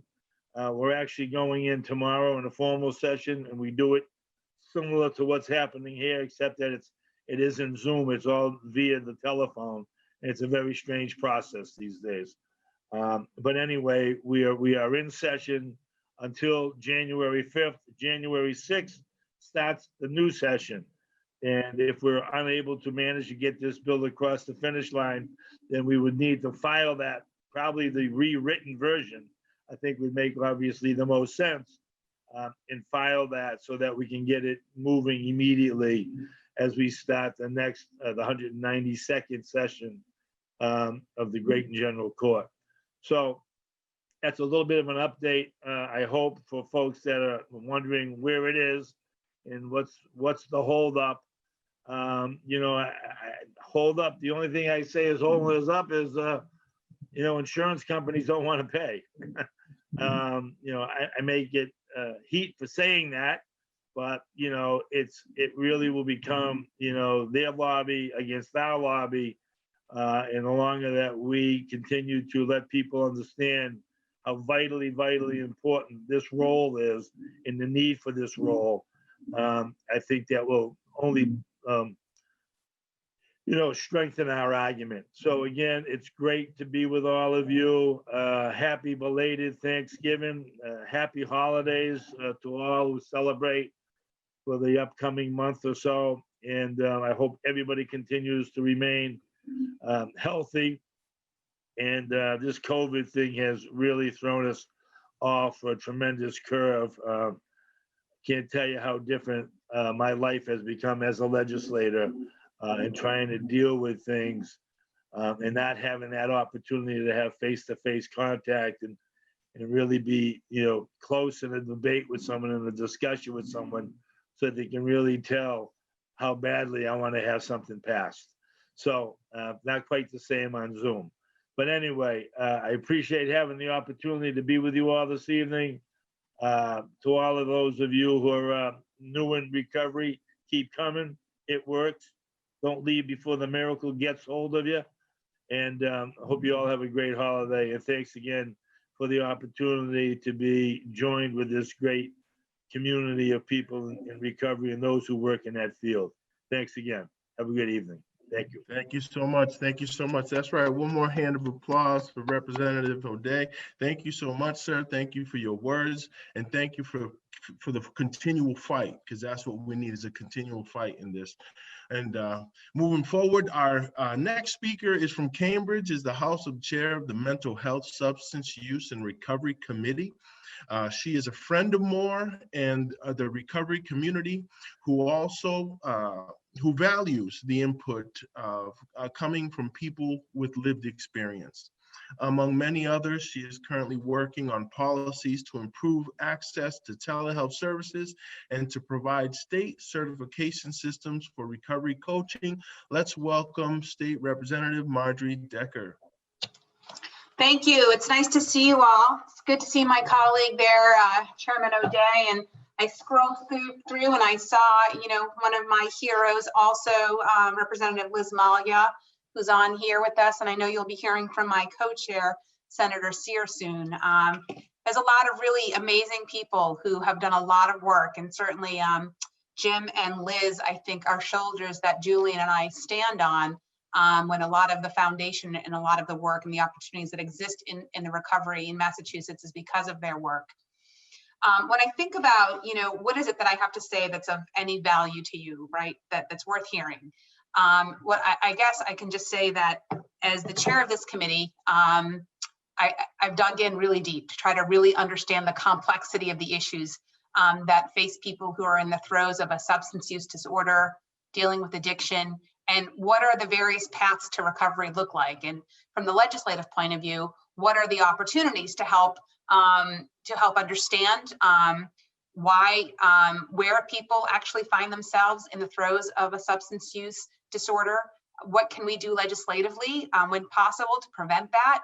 And then when people want to be in recovery, what are the obstacles that people face? And I think about, there's so many issues around where economic insecurity, racial injustice, so many issues that actually, housing instability and homelessness. There are so many issues that I think become even greater obstacles if you are dealing with a substance use disorder and you're trying to get into recovery. And I think about, I don't know many people where the issue of addiction has not touched their lives. As I'm sitting here, I'm thinking about my grandfather and my family. Some of you know that I grew up in poverty. I grew up in public housing. My dad hardly was able to ever keep a job. He was undiagnosed at the time as PTSD, Vietnam vet, and a lot of trauma there. So he never really was able to hold a job down. And my mom worked like 60 hours as a nurse's aide. And both of my parents had addiction, and their parents. And they grew up in a time in which it wasn't actively sought as something that needed treatment, right? It was just part of your personality, and it was a part of you, and it was your personal problem. It was your personal shame. And I think about how many people whose lives have been transformed, whose families have been transformed, whose neighborhoods and communities and schools have been impacted by what many individuals feel is their personal shame or their personal failure. When in fact, we have, so many systems that are set up to, almost continue for some the pattern of addiction from generational addiction, or the obstacles in life that just make it very hard when somebody's feeling a lot of pain because they don't have the ability to put food on their table for their children. Somebody's feeling a lot of pain because they can't actually hold down a job. Someone's feeling a lot of pain because physically they had an injury and they were trying to make that chronic pain go away, right? There's so much that brings, and I don't claim to understand all of this. This is, me as the child of parents who were really, their worst fears were, falling into the patterns of their parents because they knew what was at stake for their kids. And then as somebody who's been really committed to looking at how to eliminate and reduce poverty in Massachusetts, that's what my whole life's work has been. And these are all intersectional. The path to recovery should not be based on your ability to have resources. Shouldn't be based on whether or not you have the wealth and the access to up to whether it's medicines or programs or whether or not there's people available who understand you, right? So knowing that even in workforce, making sure that there are enough people in the recovery world who actually understand you and see you in terms of where you are in the world, whether that's the language that you speak, whether it's the culture that actually, surrounds you and your family, and in the different lenses that people look at the issue of addiction and recovery.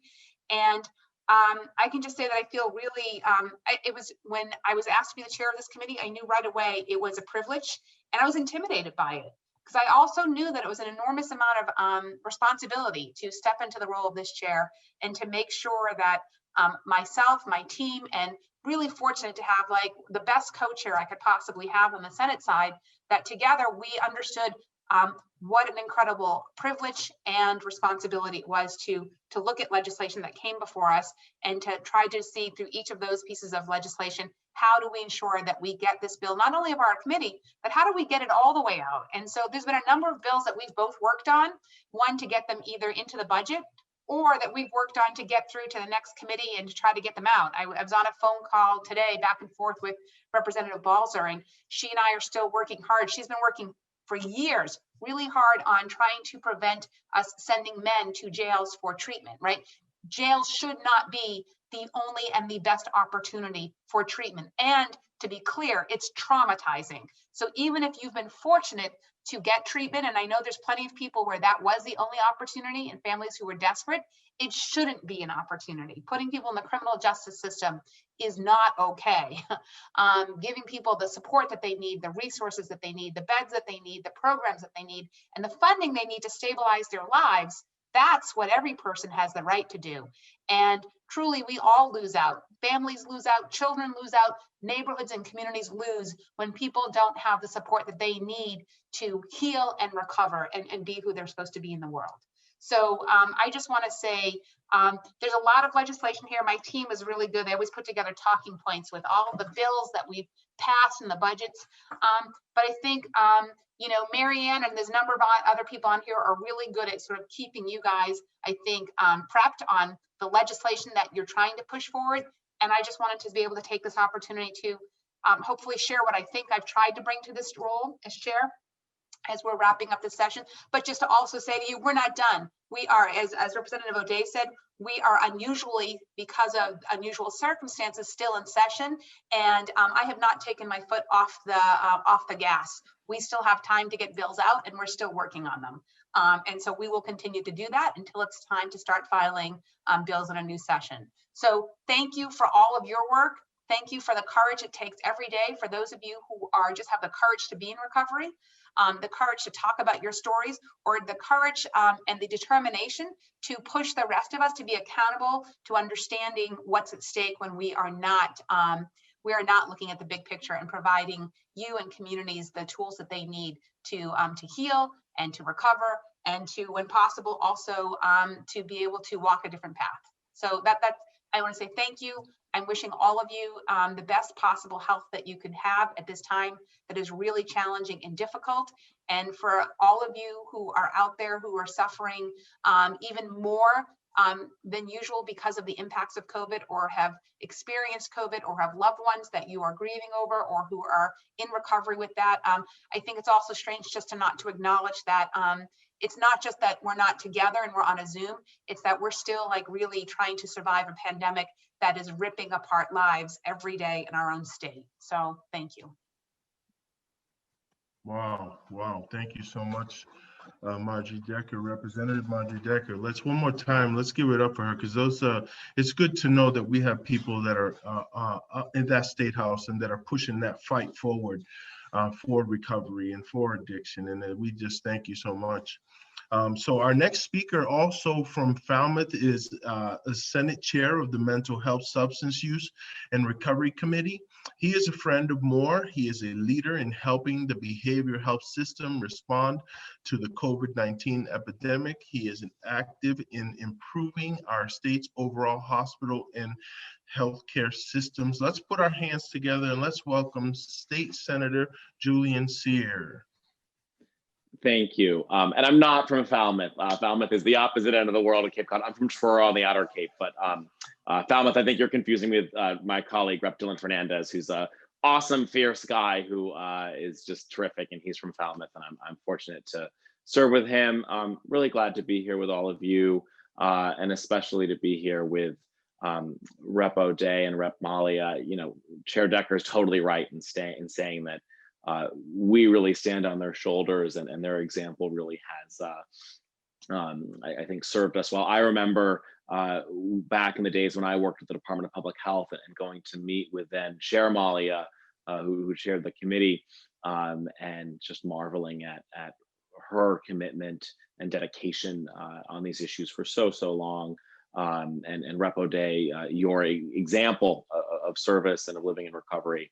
And I think y'all just heard how lucky I am to have such a fierce, fearless, and passionate co-chair in Marjorie Decker.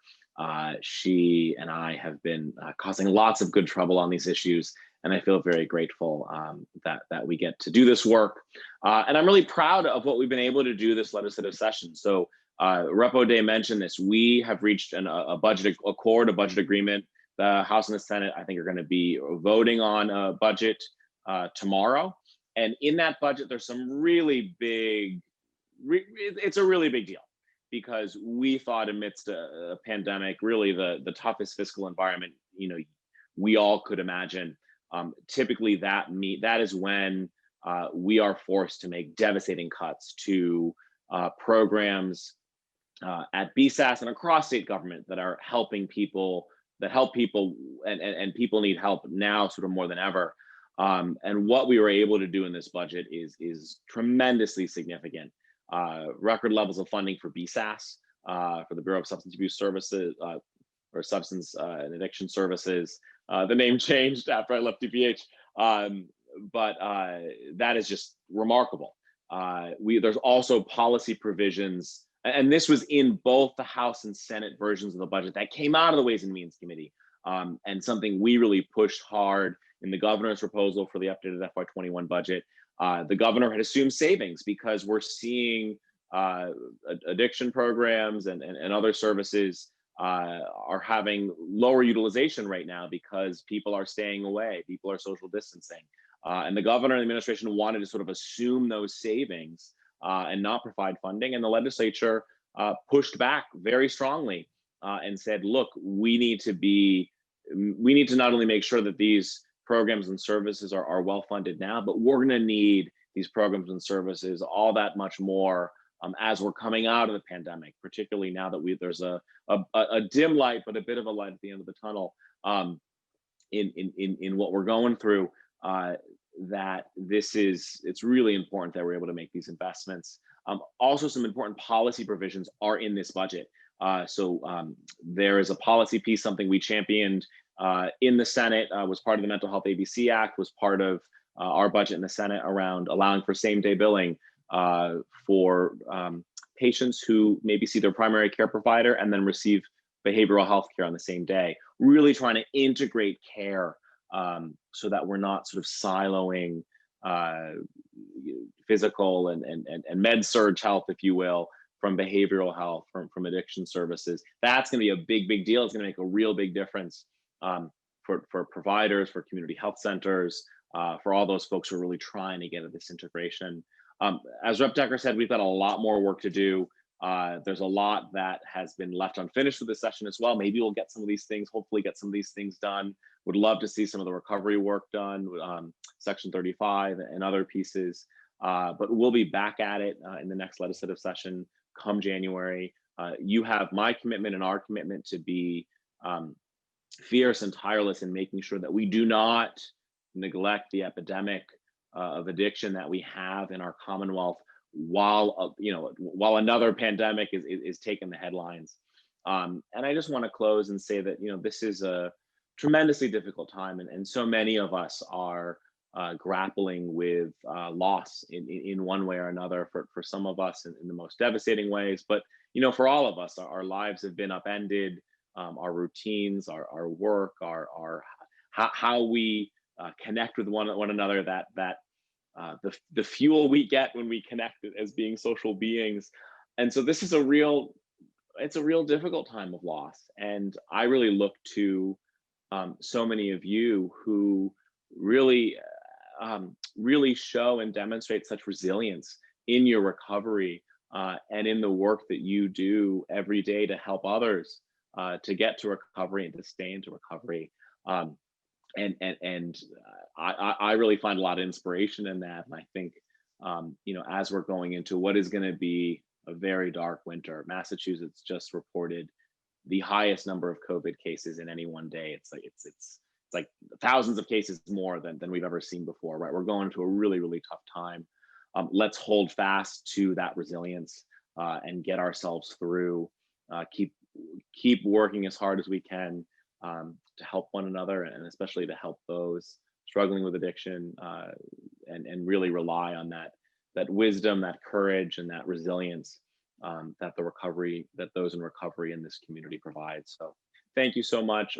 Wishing you all a different but a healthy holiday, and just an honor to be here with all of you, and especially with my colleagues. Thank you. All right, thank you so much. Thank you so much. Come on, one more time. Let's give it up for Senator Julian Cyr. Thank you so much for those words. Also, we'd be remiss if we didn't recognize that Representative Liz Malia is with us, and she has joined us this evening. And we just want to thank you for joining us and let you know that we thank you for being here tonight. Our next speaker is the Massachusetts Bureau of Substance Addiction Services Recovery Support Service Coordinator. That's a mouthful. She's a graduate of Harvard Kennedy School of Management. She also brings a vast array of skills and experience to the field of recovery support services. In addition to many other initiatives, she has also enhanced the development of peer recovery support centers, recovery coaches, inclusive of recovery coaching supervisors. Let's put our hands together for Julia Ojeda.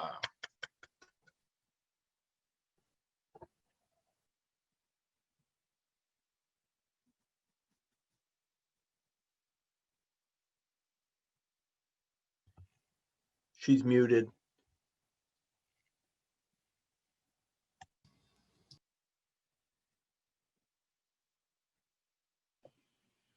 Okay, I'm on, right? Okay, good. Jeez. Okay. So I wanted to wish everybody happy holidays and Feliz Navidades. And I just wanted to start off by reading something. Many of us have carried a message of hope on a one-to-one basis. This new recovery movement calls upon us to carry that message of hope to whole communities and the whole culture. We will shape the future of recovery with a detached silence or with a passionate voice. It is time we stepped forward to shape this history with our stories, our time, and our talents. That was said by William White in 2001. 2001. That wasn't yesterday. That wasn't 5 years ago. That was 19 years ago. It took until 2005 before a big summit came together of recovery folk in Washington, D.C. in 2005. That's where they finally developed what we now call the Recovery-Oriented Systems of Care framework. 100 people came together that were people with lived experience in recovery and recovery advocates. And this is where Faces and Voices of Recovery was created. They now have a website that's been going on for almost 20 years as well.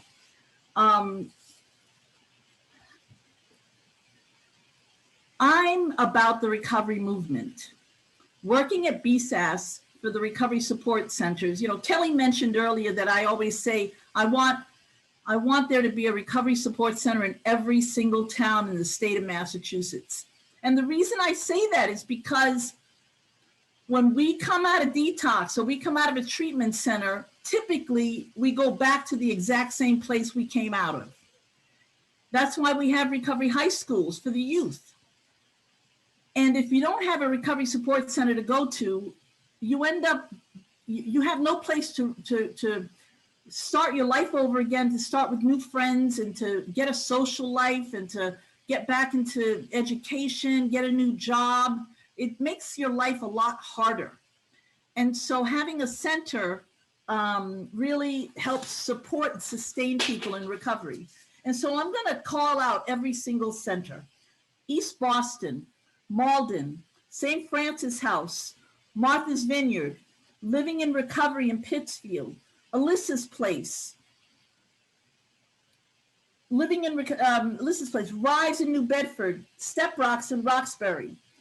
We have one that will be hopefully opening up soon in Lynn, Smock in Framingham, Recovery Cafe in Lowell, New Beginnings in Lawrence, Plymouth has a center as well, Turning Point, Walpole, Springfield has a center, Northampton, Pier in Hyannis, Divine Center in South Boston, Peer to Peer in Fall River, Recover Project in Greenfield, Recovery Connections in Marlborough, Everyday Miracles in Worcester, Noah in Whitensville, or Whitensville, A New Way in Quincy, Hope for Holyoke, obviously in Holyoke. I say that because that's 26 centers. And so we have a lot to be proud of. Danielle O'Brien is the new recovery coordinator for the peer recovery support centers. And she is absolutely fantastic. She's been doing a great job. I want to mention a few other things. We have a little over 200 recovery coaches that have gotten their certification in recovery coaching. And we have a bunch of folks that are now getting recertified after 2 years of being recovery coaches. I want to mention that some people are not receiving the information to recertify and may lose their certifications because they maybe got a new job and a new email and didn't tell the MBSACC folk that gave them the certification that they have a new email. And so they send the recertification information to the last email they had. So it's really important to stay in touch with these folks. There's also a lot happening in terms of recovery trainings. As many of you know, we have not had our regular recovery trainings going on because of COVID, but we now have 9 of our trainings that we have been converting from face-to-face to digital face-to-face. And we're starting those. In fact, we've already started. We've already provided multiple pathways and ethics for recovery coaches in the last few weeks. We've also been providing recovery coach supervisor training, and we're starting a brand new recovery coach supervisor training in the new year as well. You know, I remember when I first came into recovery, and that was a long, long time ago, but I lost my house, I lost my car, I lost my job, and I had no place, no money, nothing. And if it wasn't for the recovery community holding me and keeping me up, I would have never made it. People, without me asking, would give me groceries, would give me money to buy groceries.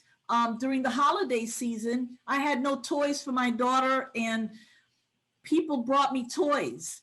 I didn't have money to buy my daughter a winter coat, and somebody actually took me to it's closed now, but it's like a Macy's. I forgot the name of it, and bought a coat for my daughter, and it still brings tears to my eyes that somebody actually did that for me, and for my kid, because as a parent, the guilt that we go through when we are actively using, and or when we finally come into recovery, about the damage that we've done and the things that have happened, that in our lives because of the disease of addiction. We need all the support we can get. And that's what I think recovery coaches are about. That's what I think all the recovery programs, all our mutual recovery programs are about. It's about one person helping another and lifting them up. I want to say that I also miss Hector Reyes's cafe and the food and the flan and the empanada. So I made that tonight at home, and I'm eating arroz con dulce. For those of you who don't know what that is, that's rice, sweet rice with coconut and raisins. And so yum yum.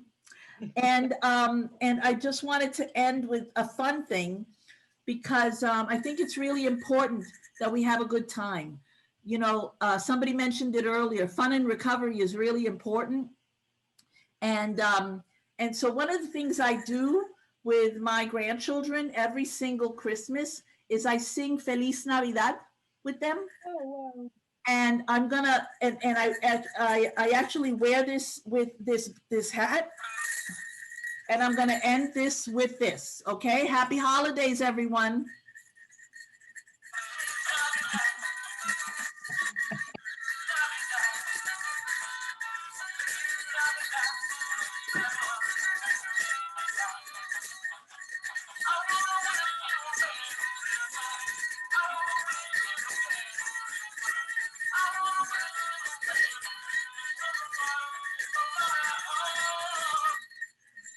Thank you. Happy holidays. All right. That's so awesome. Thank you, Julia. Thank you so much. Feliz Navidad. That's awesome.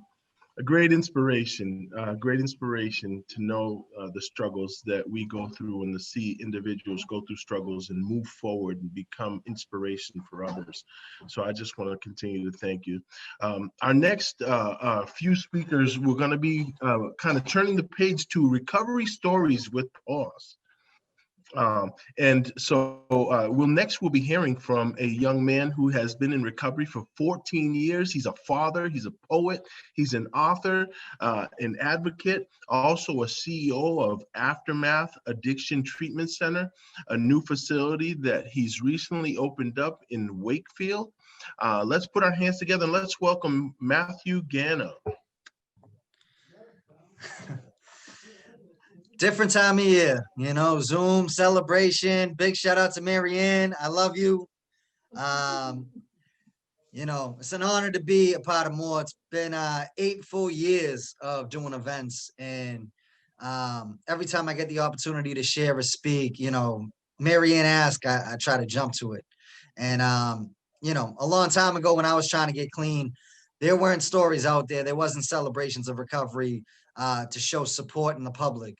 So the fact that we're able to do things, even during a pandemic where we can't be there in person, but we can hop on the computer and share some hope and inspiration for somebody that's out there that might be tuning in their first couple of days, just trying to hold on to their seat. So, I take a lot of pride in trying to just put out a positive message and let people know that, recovery is a beautiful thing. I heard somebody earlier talk about having fun in recovery. When you put the drugs and the drink down, man, life just opens up to you. Whether it was sports, whether it's, reconnecting with people, building up your recovery network, like there's such an opportunity out there you know, in recovery to live like such an incredible life. I got two beautiful kids that have never seen me get high. I got a 12-year-old son and a 7-year-old little daughter that, you know, I get to be present in their life. I got a huge network, good group of friends, and, you know, I'm just blessed. Today, I'm beyond grateful. You know, I'm excited to hear the speakers that are going to come up behind me.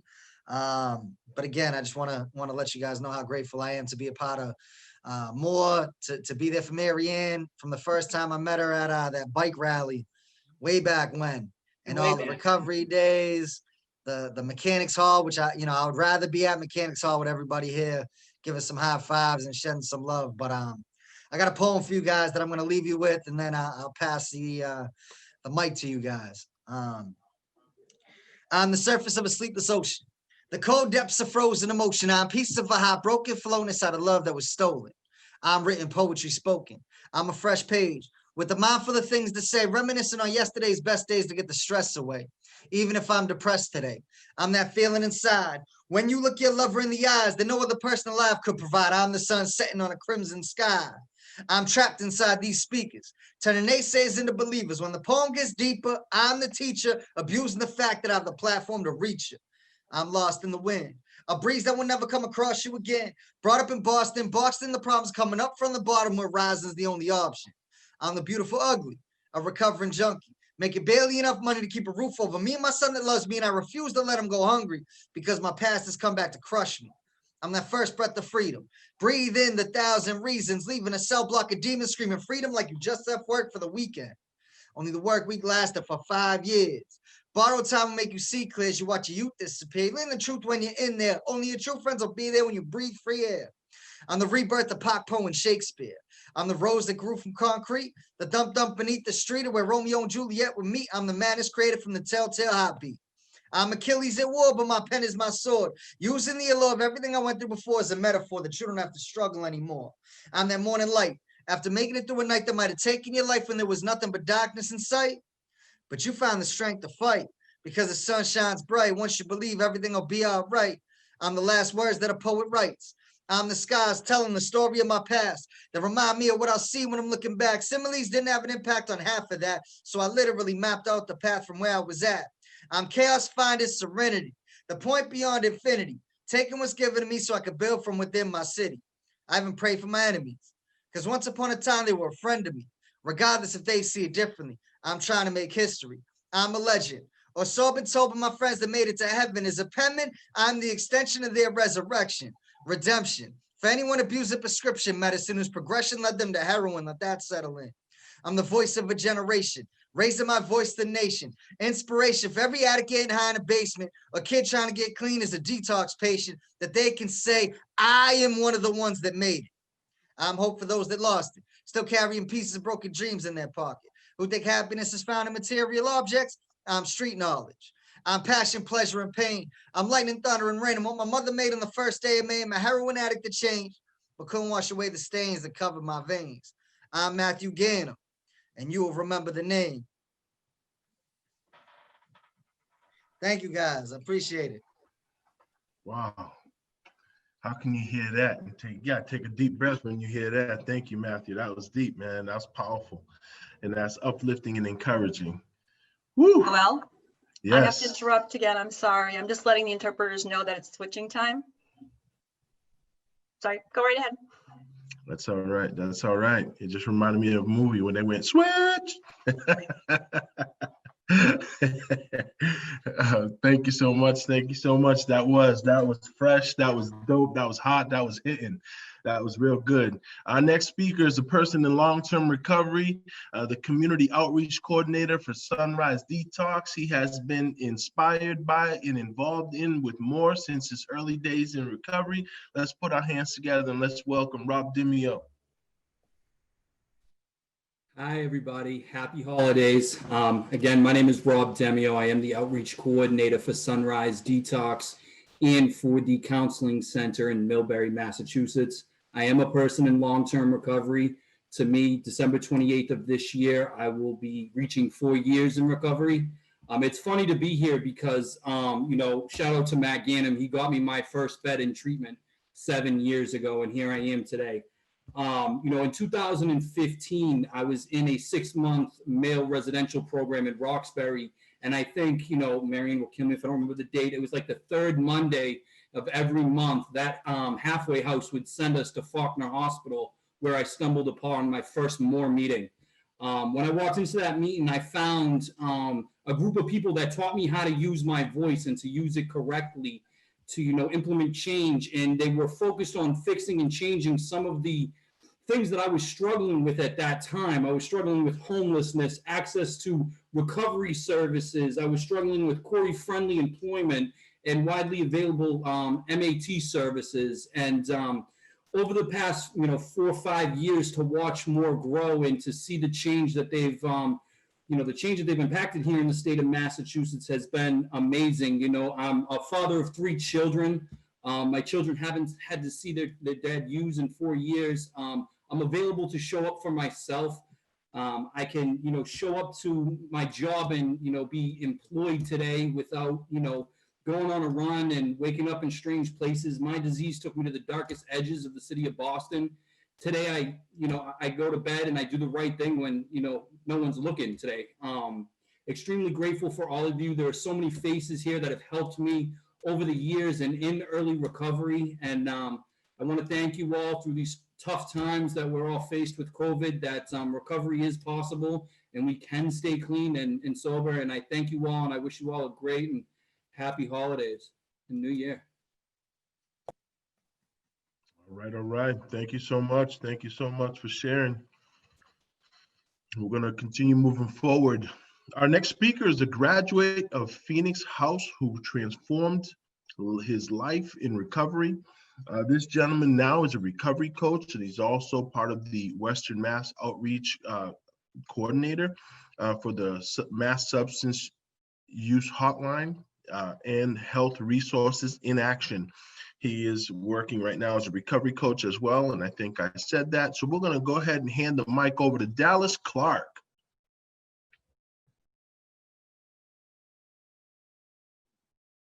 Yes, thank you. Thank you.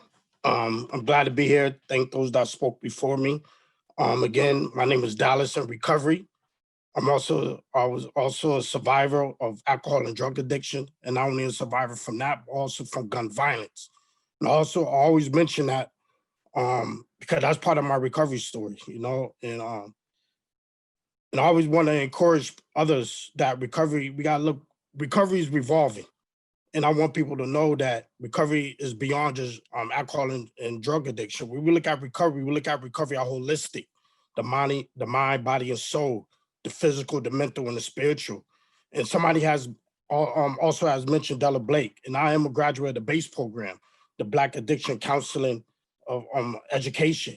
And that what it's doing is encouraging more Black people to get into the field, so it can also encourage more Black people that look like me to get into treatment.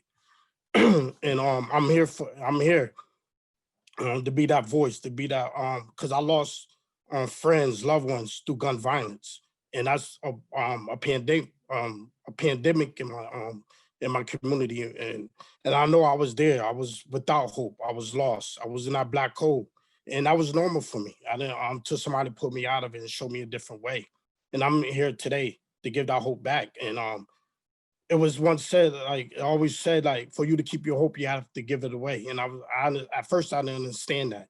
Now I say, like, if you don't use it, you lose it. And that's why I'm here, just to show that people, that especially those that come from my community, that we could get out of that. And you look at this sign behind me, and I want to talk about that with more. I can't say that I got involved with MOAR, or MOAR got involved with me. Same as the gentlemen that spoke before me. MOAR is coming to the Phoenix House the second Thursday every month. And I wasn't even a strong 2 months in recovery. And I just got out of jail. And I have to give thanks to Barbara Gallio. If she's in the house, I got to give a shout out to Barbara Gallio. She brought me to my first MOAR meeting 3 years ago. Through the same, my first meeting was 3 years, the Christmas holiday. And I heard an individual speak. And MOAR talks about one sound, one voice. And her name was Elizabeth Reardon. If you see me, you see her, you was like, hey, what them two got in common, right? And recovery teach you what you identify with. And once she spoke, I had to go and introduce myself to her. And from then I became a champion. Now she from Boston, I'm from the Springfield area. She was coming down from Boston to Springfield and giving me wallet cards. And that's how everything started. I could say like 2.5 years later, now I'm the Western Mass, let me get it right, the Western Mass Helpline Outreach Engagement Associate. And that's part of my testimony that I tell people. And yes, I volunteered for it for 2.5 years, but I wasn't looking for nothing back, especially employment. I just was looking to, just to give that hope back to others that there's a chance recovery, like they say, sometimes Scotty always say recovery is real. Hope is here, and I'm just here to show that recovery is possible. And yeah, and thank you, Moore. Thank you, Marianne. Thank you, Elizabeth Reardon. Special thanks to Barbara Gallio, because all of those is part of my recovery story. And I'm here today to show and prove that recoveries, there's opportunity. Like I said, I've been incarcerated. I did a lot of jail time behind gun violence, but there's opportunities out there. And once somebody told me that the same energy, thank you, Marianne, that energy you have, that same energy I put in my addiction, I have to put in my recovery and even more. And I'm just here. And another one of my great mentors told me, once you put on a suit, you can't take it off.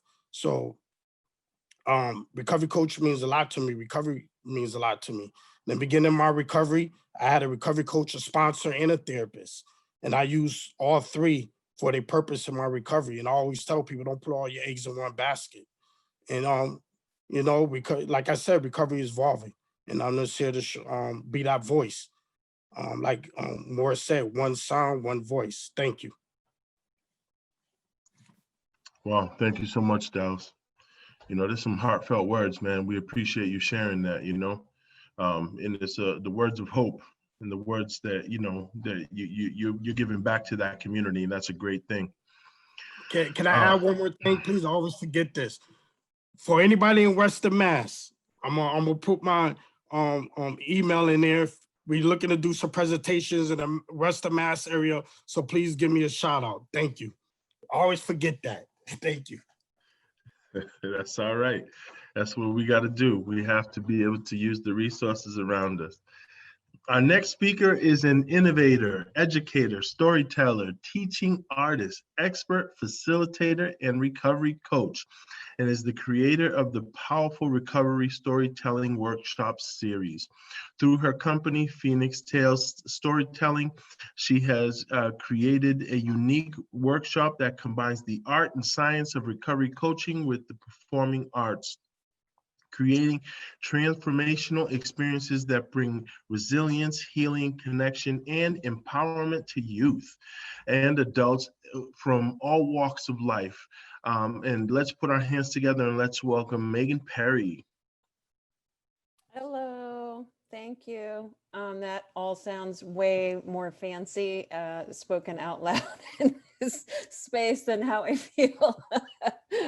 But thank you for that introduction. I'm really, really honored and humbled to be asked to be here and share a little bit of time and space with you guys. And it's been awesome to hear everybody. So 12 years ago, I was standing in front of Judge Anderson in his big, tall bench and his black imposing robe, and he's looking down at me over his little judgy spectacles he had on. And I am standing there in my very poorly fitting, crappy jail uniform, trying to look respectable. And I'm, all worn out from being on the street, and I've got sores on my face and dirty hair. And I'm shaking from head to toe. Like, my voice is shaking, my heart is shaking in my chest. I'm terrified, and I'm begging.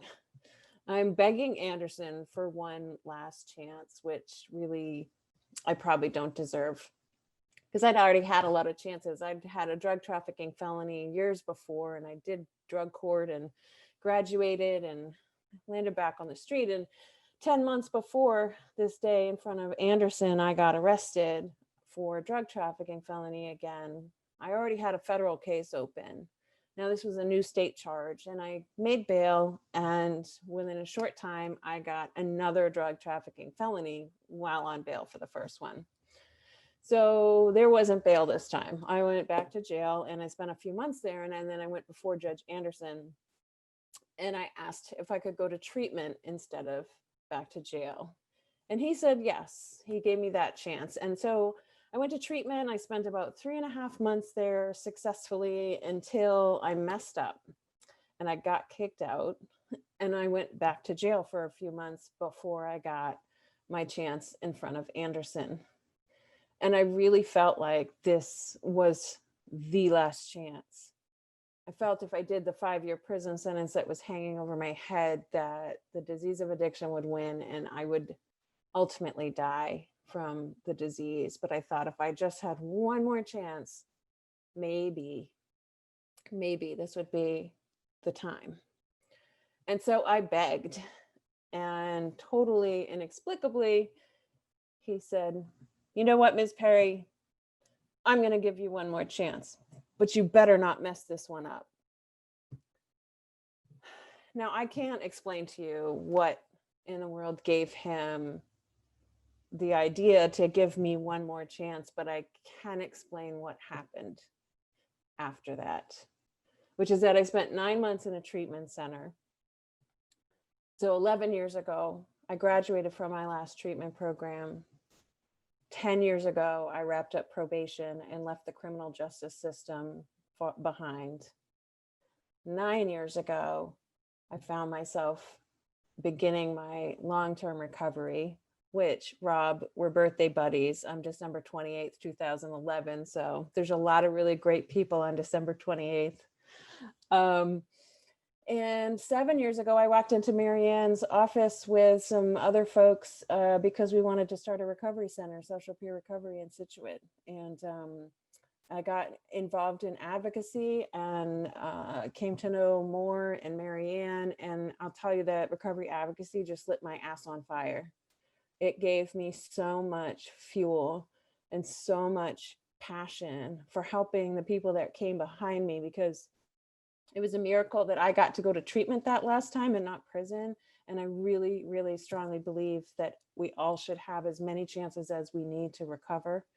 And so I've been involved in advocacy since then, especially with criminal justice reform. And about 4 years ago, I sort of rediscovered the performing arts that I'd loved and left behind so long before.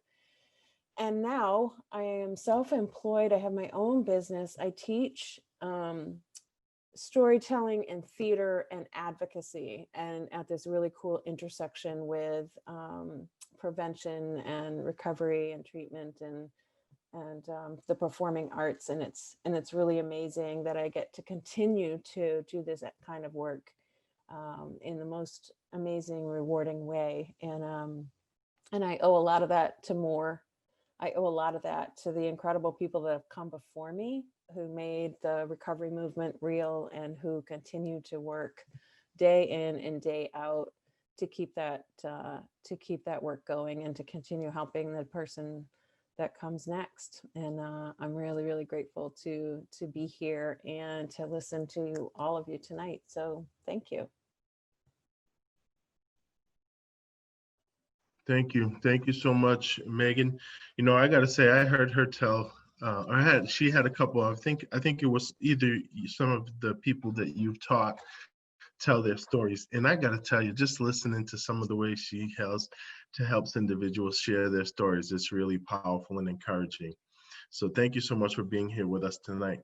At this time, all right, at this time, what I'm going to be asking you to do, for those of you that are involved in the Ugly Sweater Contest, we're going to ask you to promptly display your ugly sweaters to give the judges an opportunity to take a look at your ugly sweaters.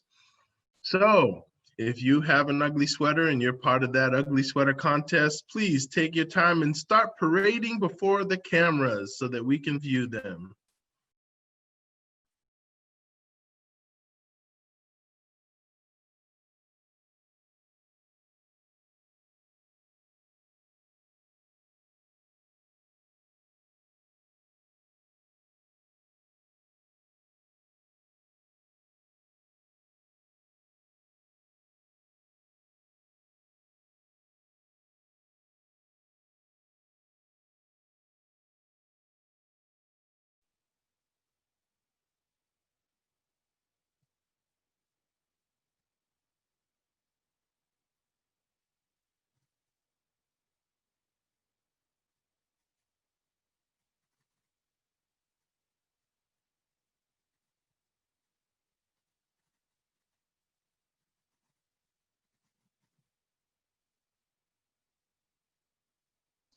That's Hope for Holyoke, showing off their sweaters over there.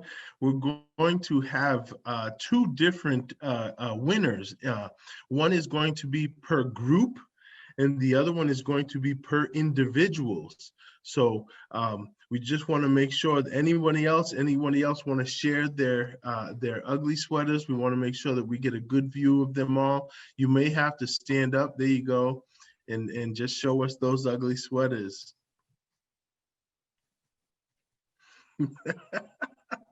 I gotta love it. We got some creative people in the house.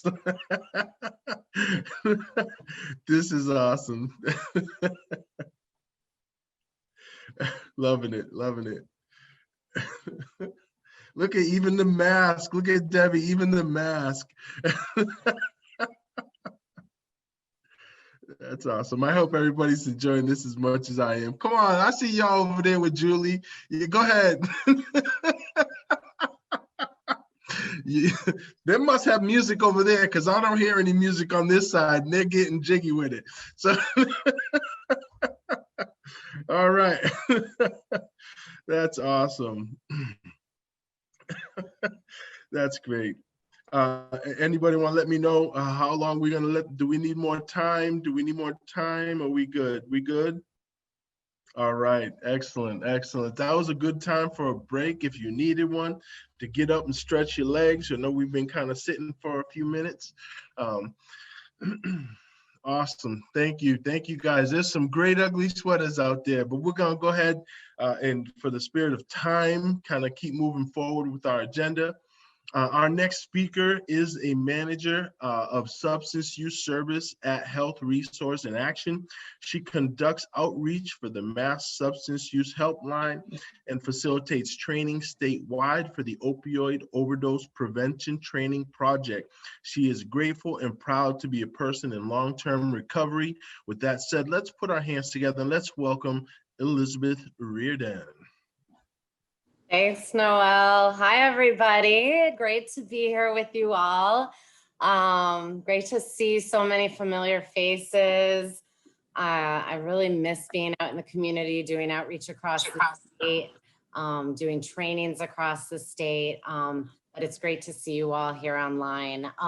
So I am, I'm both a person in long-term recovery and I'm representing the helpline here tonight. And I have to say, it's just been so inspiring to hear everyone speak tonight and really just kind of take in the different ways in which, we're all using our own gifts to give back to this work and do this work. And it was especially inspiring for me to hear my colleague Dallas, who, I met 3 years ago at this very event. It's just so awesome to now be working with him. And so anyway, I won't go into that too much, but I just wanted to talk a little bit about the substance use helpline. Many of you already know about it. A lot of folks know that we connect people to detoxes and other residential programs, but I do want folks to know also that we can connect to so many recovery services as well. We have all of the 26 open sites, the ones that are open right now, the peer recovery support centers in our database. Our call takers talk those up all the time. We connect people to recovery coaches, other kinds of recovery support across the state. And so, I just want folks to know that even if you just have a question, you can call us. Our folks who answer the phones are truly amazing at what they do. They really understand the whole spectrum of services that are available here in Massachusetts. And they really just listen to what the caller needs and identify those needs in that moment and try to give them a menu of options to take that next step. Because, for me, recovery is always just taking that next right action to lead me to the next step in my recovery.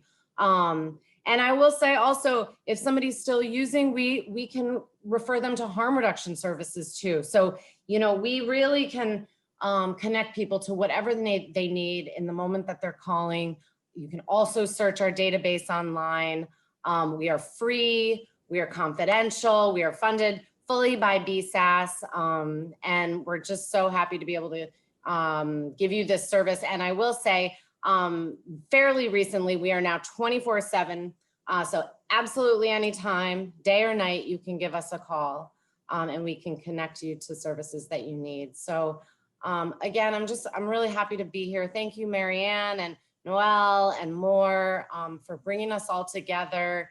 It's been a tough time, but it's really great to connect with you all tonight. Have a great night, everyone. Awesome. Thank you so much. You know, that helpline is so important and so imperative for many lives out there. And I love the fact that I met Elizabeth a year and a half ago, and she showed me they had these information available in Spanish as well, you know, for the Latino community. And this is things that are important to be able to reach everyone where they're at. We have a whole helpline in Spanish. I mean, we have the whole web in Spanish, so whatever you guys need, yeah. Rocking and ready to go to help the community. That's what's up. All right. Well, thank you so much, Elizabeth. Thank you so much. Thank you, everybody that's continued to be here. Our next speaker, he is a citizen of the Nipmuc people. He serves as a culture steward for his tribe, is a father, a public speaker, traditional dancer, Indigenous activist for Indigenous rights, carpenter by trade, and an educator. Let's put our hands together for Andre Strong Bearheart Gaines Jr. Wani. That's good evening. Natasawas Minikisu Maskmata. My name is Strong Bearheart. I want to say thank you to everybody who spoke before me. Thank you for MOAR for hosting this event yearly. I know I've spoke a few times at it. I like to share spoken word with people. This is strange times that we're in, and you know, however we can get together, it's a great thing, you know. Yeah, I just wanted to speak a little bit, be able to share a little bit of my story. My recovery date is August 26, 2007. I just passed 13 years. And yeah, so I have a lot of things that have been moving forward within our tribe and our communities. I've been trying to push, you know, our people have become really invisible in our day-to-day. I guess I'm Nipmuc. The Mechanics Hall is in Worcester, and so being that is in Nipmuc territory, it's only fitting for me to speak for our people in such a way. Yeah, from time to time, for some time, I should say, we're just considered invisible when it comes to who we are as people here, First Nations. And when it comes to the recovery within our people, we struggle just like everybody else. And so being that I have 13 years in recovery, some of the things that I went through was like through the Salvation Army program. And then after that, whether it was outpatient programs and 3-quarter homes, and then jumping into school. And, you know, my path has been pretty much brought myself back to my culture through my early sobriety. And speaking from an Indigenous point of view, you know, when we go through this 12-step work and we find ourselves, we do this clean house, and we realize there's a lot more other things that we need to fill ourselves with to become balanced in the creation that we walk on. And so I just wanted to share a little bit about that, you know, because we hear a lot about different types of programs that are being started up and sobriety homes. And we just want to start to try to focus on ways that we can bring our culture into this 12-step process, you know, whether it's, you know, through Sweat Lodge, you know, or having these different types of homes that have cultural, you know, focusing on cultural preservation, whether it's, you know, language programs or building traditional homes, or, you know, bringing the elders to sit with the young ones, because everything that we believe is in a 7 generations, the 7 before and the 7 after us. And so I just want to pretty much, there's a lot to that, but I just want to let people know that we are still here. We do continuously keep our cultural values alive, and there's just as much drug and alcohol abuse within our peoples here as there is anywhere else. And so we're always looking for ways to connect with other people and programs here in which we can build together, because that's what MOAR is all about, is bringing people to shake hands together and figure out ways that we can grow. And normally I share some spoken word at the events. Today I'm not going to. I want to say thank you to Matt, because that was fire what you shared. Also, Dallas, I want to say that your story was impacting for me, and being that you're in Western Mass, that also Nipmuc territory, and I'd like to, if there's any way that we can connect, and maybe, like I said, me and people in the tribe, and or however it is that we can connect to build, that would be great. But instead of sharing some spoken word, because I think Matt did the justice today, I did want to focus the attention on a really serious issue, and that's basically the Gwich'in community, which is in Alaska. And I'm just asking, I'll only take a minute to speak on this, but I'll read this real quick. There's an emergency campaign to bring awareness to the travesty of the lease sale imminently happening in the area of 1002 of the Arctic National Wildlife Refuge, in the same location as the Native Enrollment Village. Please share with groups that may bring awareness to your National Wildlife Refuge and stand in solidarity with the Indigenous peoples of Alaska.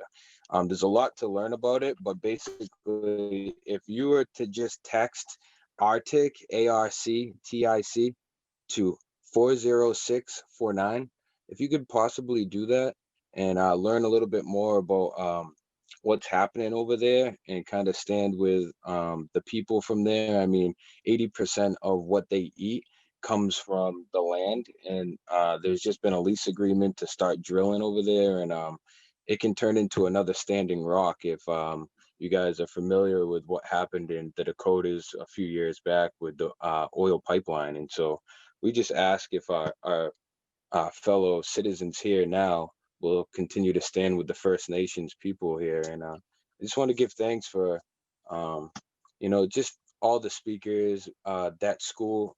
I too, when I was 17, I went to the Cushion House. So I heard that young woman speak today, and that was impactful for me. And,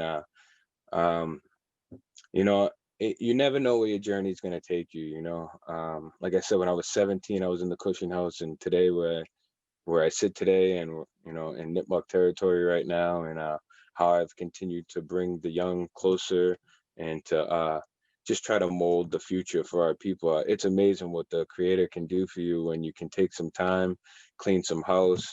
They can't really put some strong accountability partners next to you, and be around people like yourselves. And so I just want to give thanks to MOAR for continuously creating a platform, and creating space for especially the Indigenous folks here to be able to speak on such topics. So I want to say thank you, guys. All right, all right. If I could ask you to please put that information in the chat. That way, if anyone is interested in doing that, they could support that. Just drop it right in the chat there. That way they can copy and paste it, and they can, do that. If they don't do it tonight, maybe tomorrow, if they feel like jumping in on that, because it's really important, to stand behind and help every community. So thank you for doing that. Thank you for doing that. Our next speaker is the, go ahead, you were going to say something, go ahead. Yeah, I'm completely sorry. I think you're going to introduce him now. I completely forgot I was supposed to. All right, all right. So, being a Nipmuc, by the way, let me just introduce my sister tribe here. Larry Fisher, for the chief sachem of the Matakeesit of the Massachusetts. He's going to speak, and I'll leave it with that. I hope.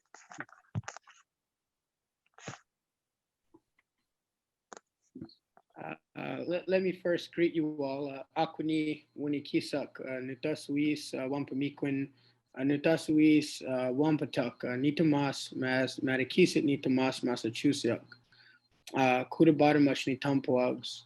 Thank you, friends, for inviting me this evening. And thank you to my relative, Andre, for speaking before me and setting the tone as today we gather in the spirit of the Nipmuc people, a mighty tribe that has fought very hard for the continued resilience and the efforts that that Andre is putting forward for his community and for our whole community as Algonquin people in the Eastern Shores, and we're proud of him for his efforts.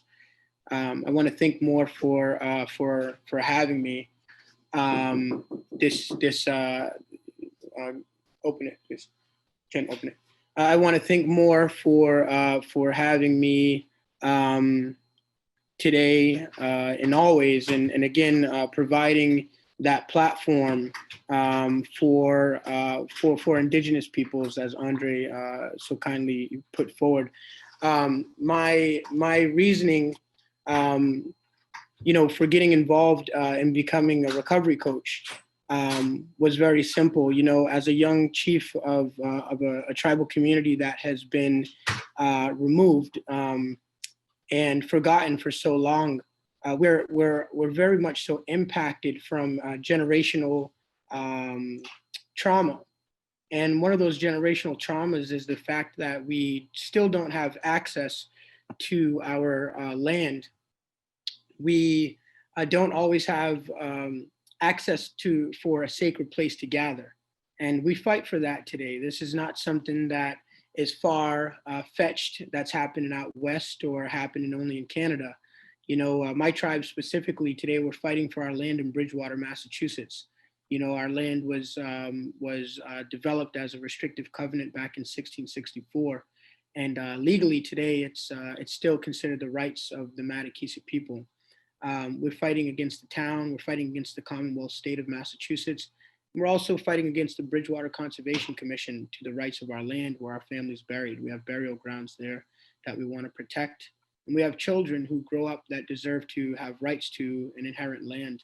But reason why I say that is not because it's just the same old conversation of Indigenous issues that people are used to, but it's to say, when we think about, addiction, or even when we think about suicide, I think we often forget why Indigenous peoples are at the top of that chain.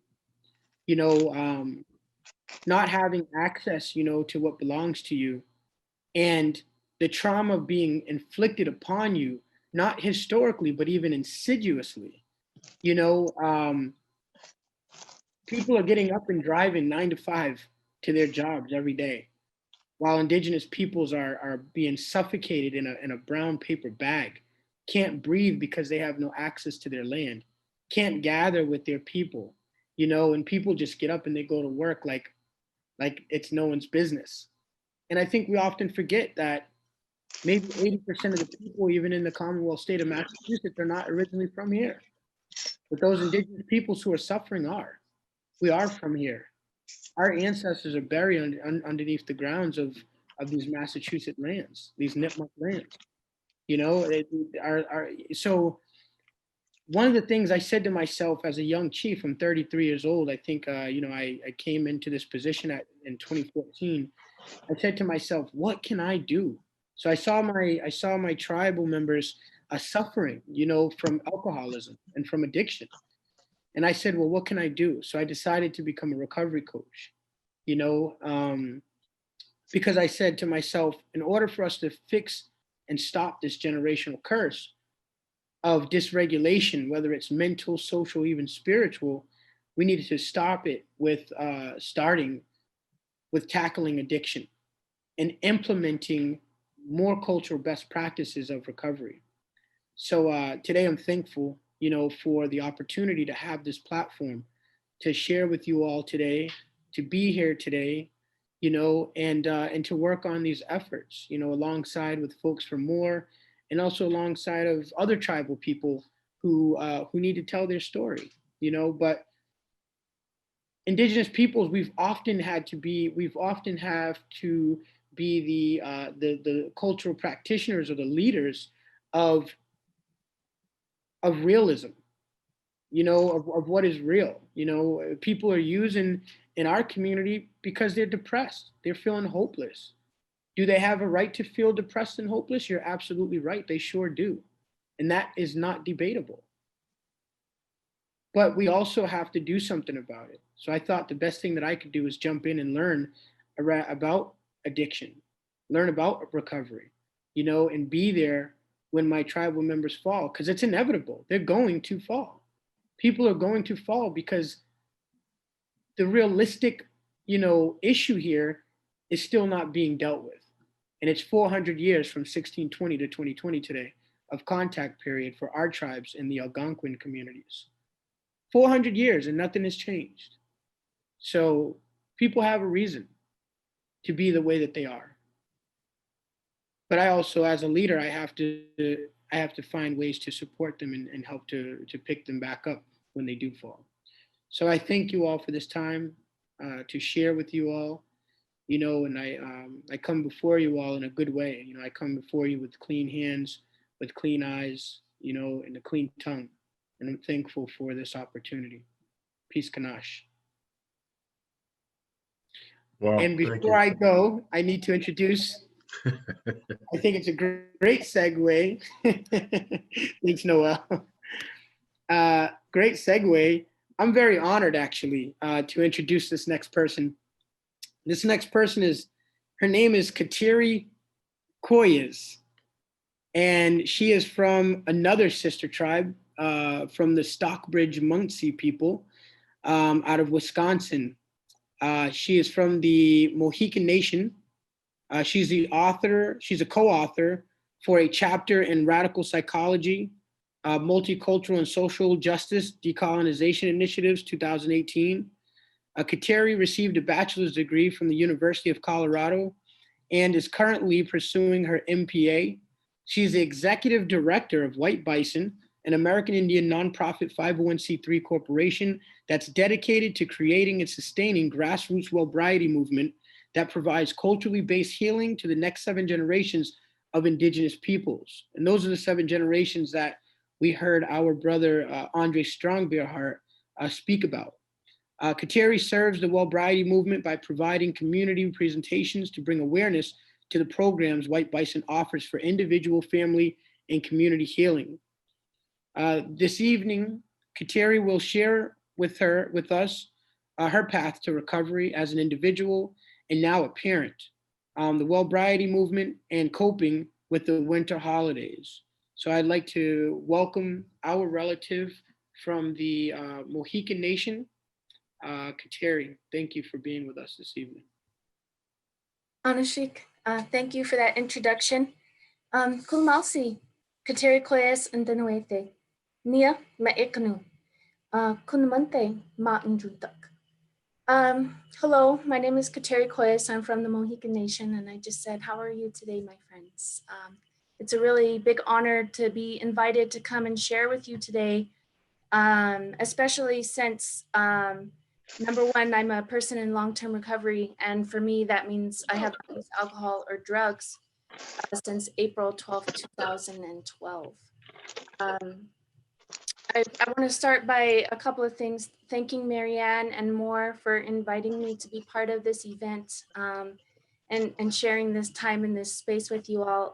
If I was in person, I was taught that when you go somewhere, you always honor whoever's land you're on. So I just wanted to start by, giving honor and thanks to Andre and to Larry and to the Nipmuc and the Marquisite people for the land that you all sit on and allowing us to, come into this space and share a little bit about what we do.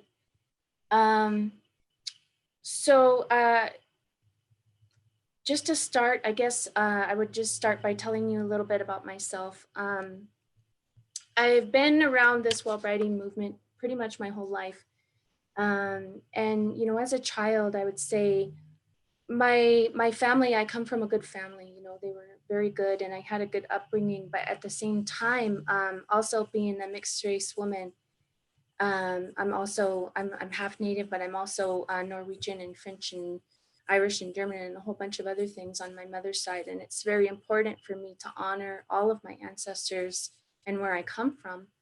But it created for me a feeling of being out of place, you know, and not really having a good understanding of where I belonged. And, you know, we were kind of poor growing up.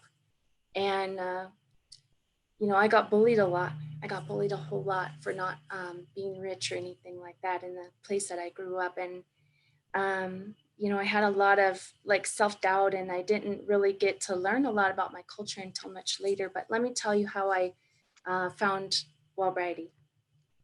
I was 16 years old, and I was going on about a year of being addicted to meth and coke and drinking and all kinds of other drugs. And I got an invitation from the president and founder of White Bison. And he said, pack your bags, we leave in 2 days. And where we went is we ventured on a journey across the United States, where we actually walked from Los Angeles to Washington, D.C. It was called the Wellbriety Movement. It was called Wiping of the Tears. And so we walked from Los Angeles to Washington, D.C. It took us 3.5 months. And we did it to help raise awareness for domestic violence on women and children. But when I got to LA, I was 2 days sober and going through withdrawals from meth, but nobody knew it. So I was detoxing on my own, and all the while trying to kind of get my bearings. And I'm sure a lot of you know how that feels. I started to learn a lot about my culture, and I was surrounded by people who were there to teach me more about my culture. And I was surrounded by people in recovery. And so what we would do is every day we would walk or run anywhere from 25 to 125 miles a day in a relay style.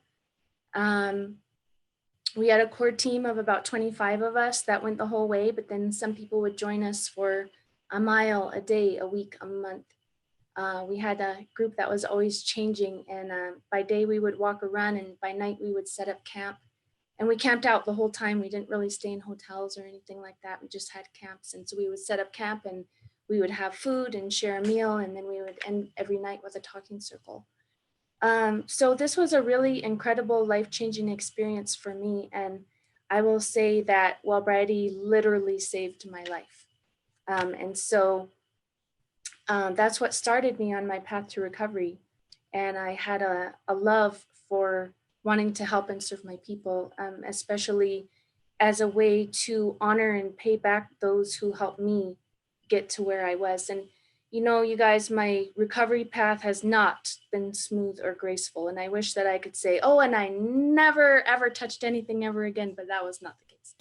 I did never touch meth again. And that was kind of a very big deal for me. But, you know, after the 3.5 months of being on the road, I didn't really tell anybody that I was leaving. I didn't tell anybody where I was going except for my family and maybe a few close friends.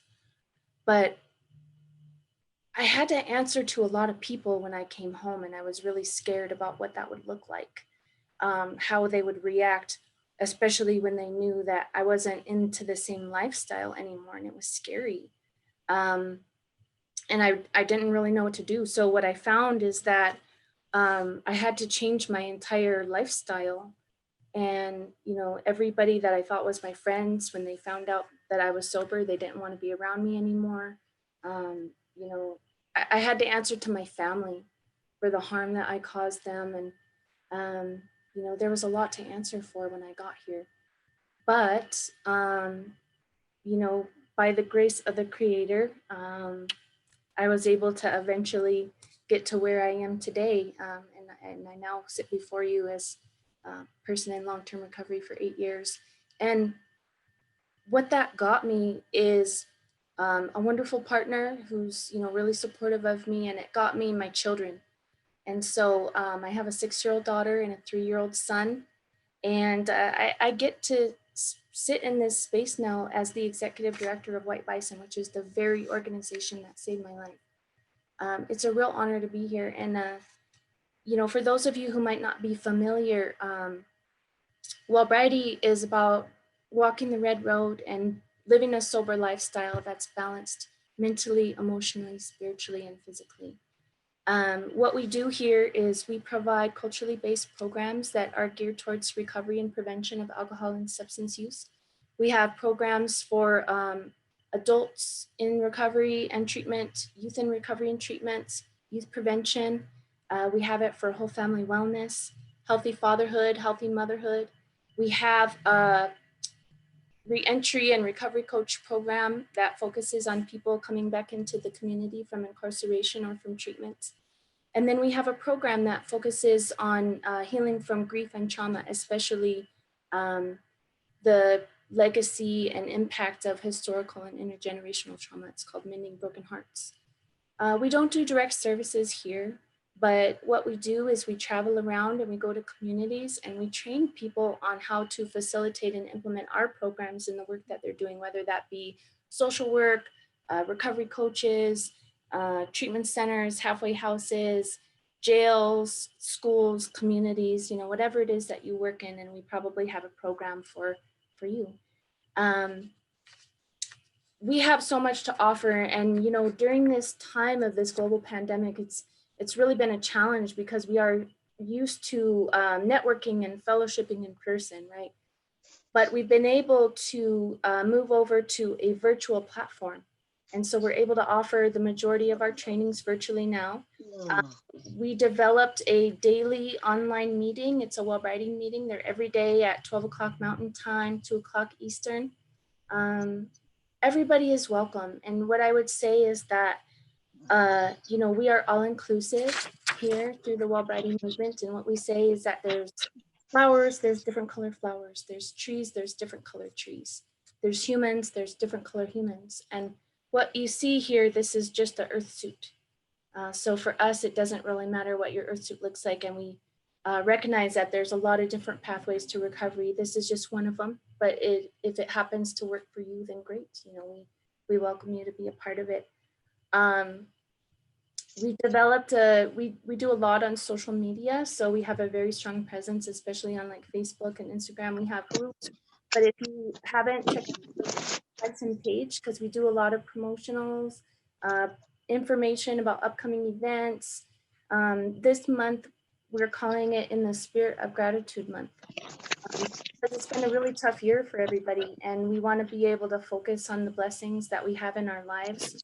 And to recognize that even though we've struggled a lot, there's been a lot of grief, there's been a lot of death, there's been a lot of overdose, relapse, all of these horrible things. But at the same time, there's been a lot of blessings and a lot of strengthened inspiration for finding fellowship, however we can get it. And so, we want to take a focus on the healing of individuals and families and communities. And so we started a group called the Wellbriety Response to COVID-19. And what we're doing is we're inviting people to come and share traditional teachings that might help with, this global pandemic, for people to share what they're doing in their communities and things like that. Next year, it was supposed to be this year, but next year, what we're going to be doing is we're going to be having a conference called the Wellbriety All Addictions Recovery Conference. And what we're doing is we're just going to be focusing on recovery in general. So we'll have an AA speaker, an Al-Anon speaker, we'll have a Wellbriety speaker, a gambling speaker, a CODA speaker. And we're going to invite these people to share about their own, lived experience and sharing that.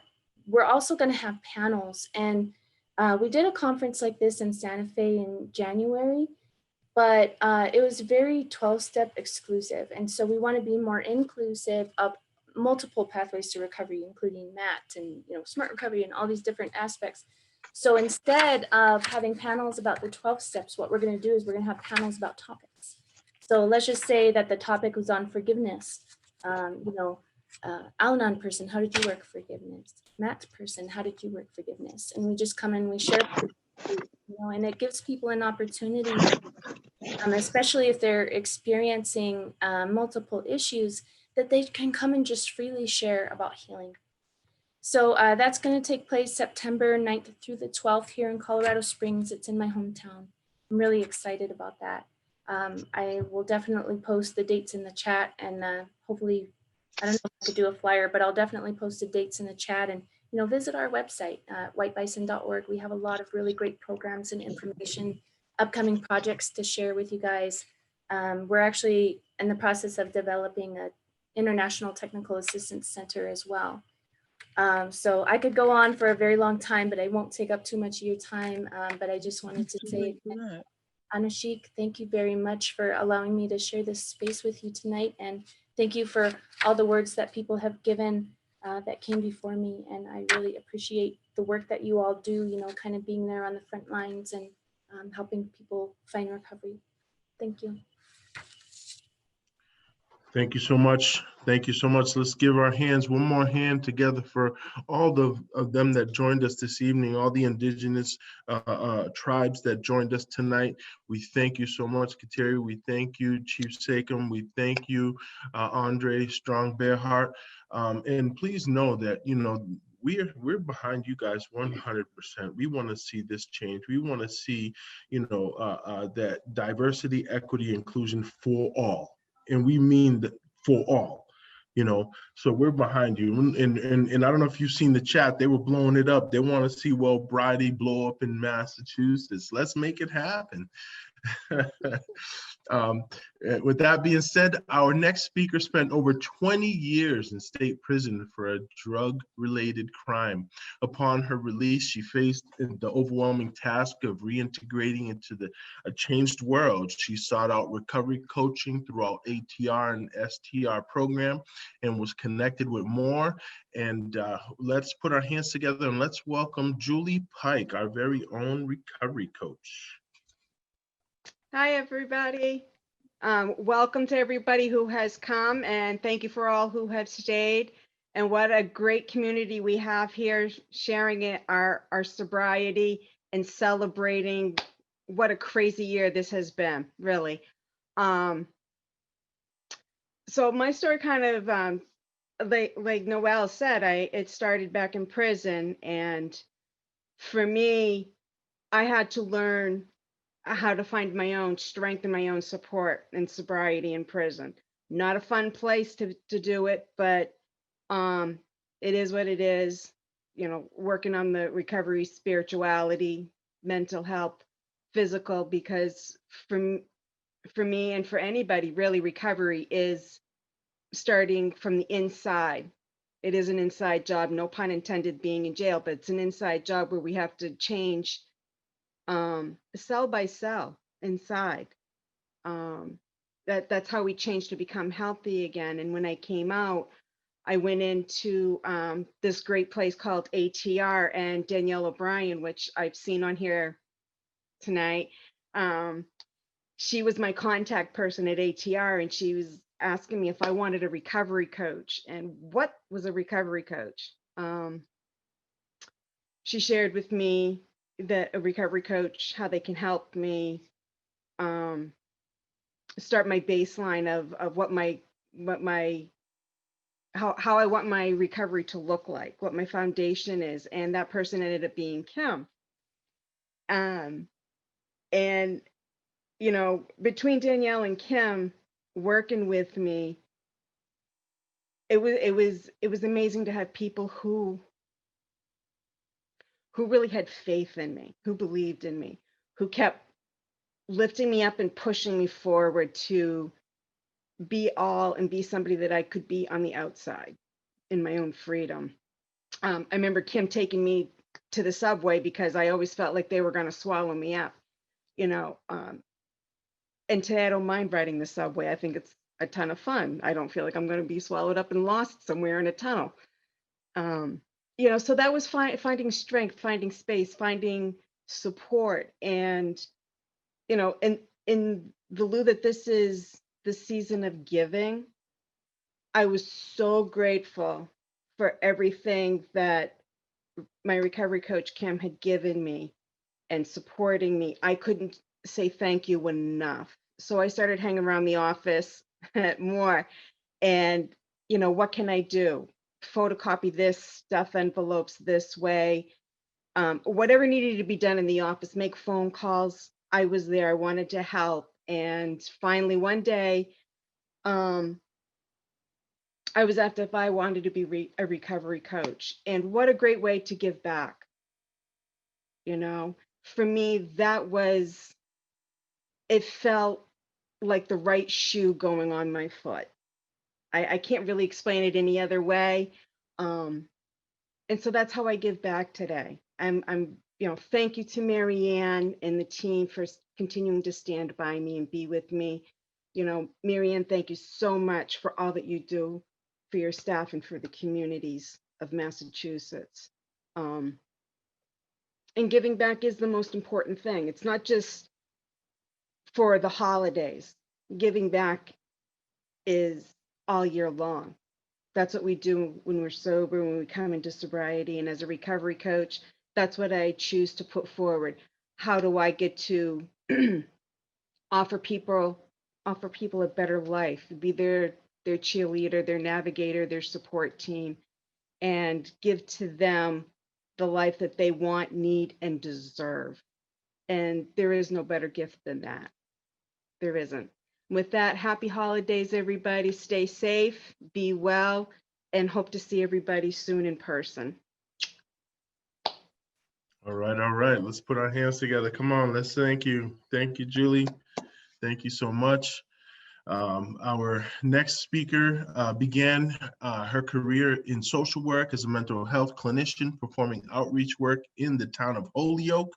24 years ago, her personal background in recovery led her to work in the recovery community. She launched the first peer recovery program for pregnant and parenting women in Holyoke and led the program for 8 years. She has been a program director at Hope for Holyoke for 5. Let's put our hands together for Debbie Flynn Gonzalez. Hey, all right, you guys, I'm so glad you're hanging in there. I'm not going to talk at all. I'm just going to kick it off to a video that we did. Shout out to Hope for Holyoke, who's still hanging out in the house here. And as you can see, we know how to have fun. Yes. So I know you're all wondering what's going on in the continuing saga of Abuelito and Seymour and the gang of puppet peers, we call them. So with no further ado, we're going to kick it off to their video and you can see what's going on with them. Thank you so much. Happy holidays, everybody. Are you putting that on, Noelle? I'm thinking yes. Or am I? You want me to share mine? I can. No, it's the. Are they showing us? They're showing us. You want me to share my screen and do that? I can. I guess so. Let's do it. Open it. We're not muted. Hold on. Gonna make sure you get the sound. I am. I just can't.